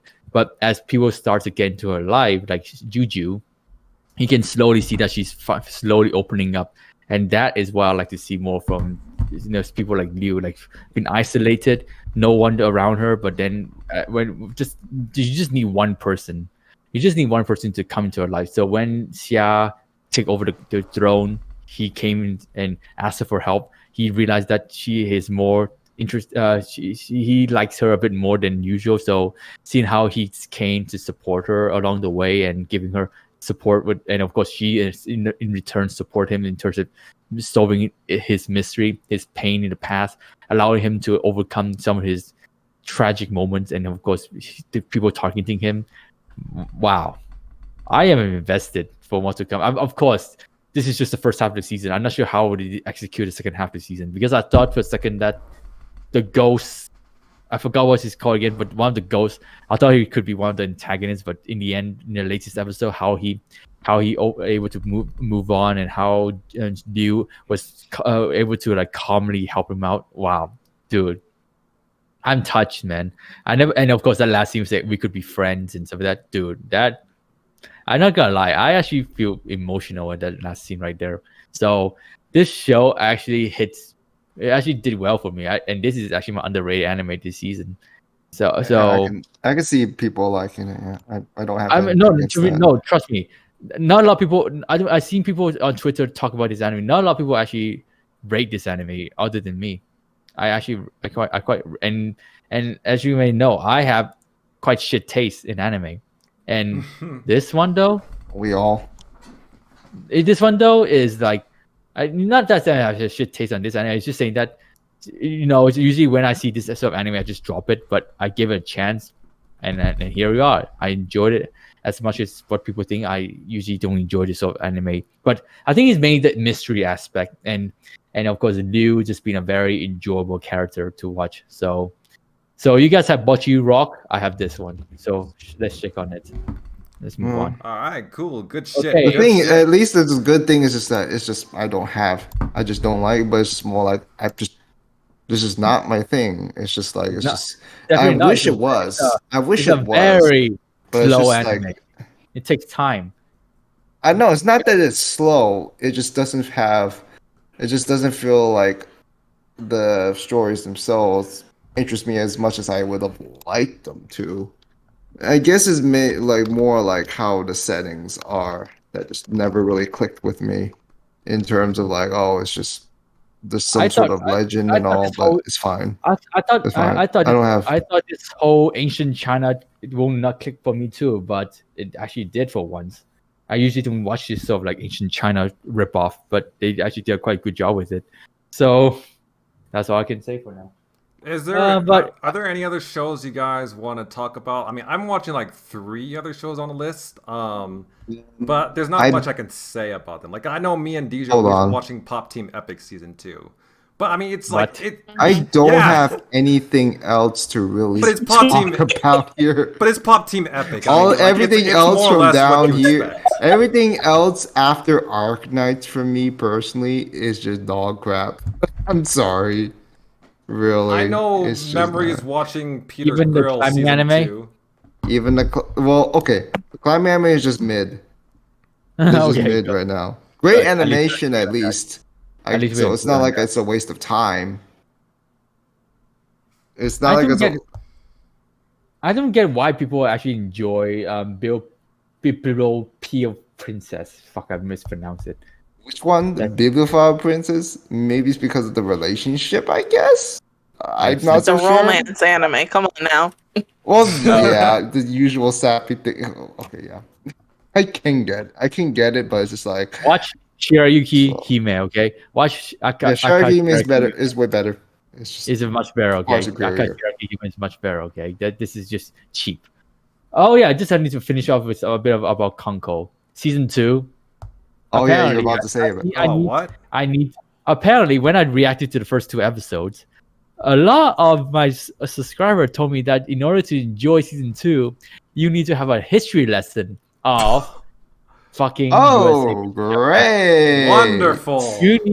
You need to have a good understanding of USA versus Japan ship war in around 1944 at the island of Philippines. I forgot what's the battle called. This is literally Girls on Panzer thing again. I was like, except at least with Girls on Panzer, they just kind of tell you on the fly. I was like, no. If it involves me understanding history, fuck it. I'm just gonna watch it my own time then. So yeah. And I just decided to watch my own time. So I know. I mean, the animation improved a lot by Engi. I don't rate Engi. It improved. It improved. I don't rate Engi. Trust me, I don't rate Engi at all. But what they delivered with KanColle season 2, now that is not bad. So true. Yeah, it's not. I mean, KanColle. I can see KanColle being enjoyed a lot in Japan, mainly because of the Japanese warship, which I have no interest about. So it's literally the thing that trends on Thursday now for some reason. So, and I can understand why, because it's Japanese. It's actually the game's on its 10th anniversary, by the way. So the game has been going for 10 years, and for some reason, it still doesn't have an English release. No, it does, but. Oh, it does? No one talks about it. Yeah, no one talks about it. Only Japan. This only does well in Japan, sadly enough. So, well, what can I say, man? I'm just gonna watch it to see how many ship girls sinks. So, damn. So everything else is just like mid. Oh shit! I dropped it. So. After that, I still don't understand how Memory is watching Peter Grill season 2. Like I watched that shit. I dropped that shit at season 1. I'm only watching it because it's half an episode. It's so I'm trash, just like, ecchi. Get There's over so with much it. Ecchi out Whatever. Like, oh my god. They literally say extra. Oh yeah, it's extra. It's extra. It's just an extra. That's it. Half an episode. Here you go. Take it or leave it. That's literally what's going on.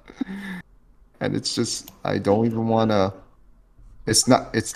Kawaii, I think it's best if we can end it here now because like I'm nothing. Yeah, we just got nothing. We just had nothing left in the tank. We want ramen and memories, energy back, man. Yeah, I wish. I mean, motherfucker would rather you would drop Tokyo Revengers, but you would rather watch two seasons of this. Get the hell out of here, man.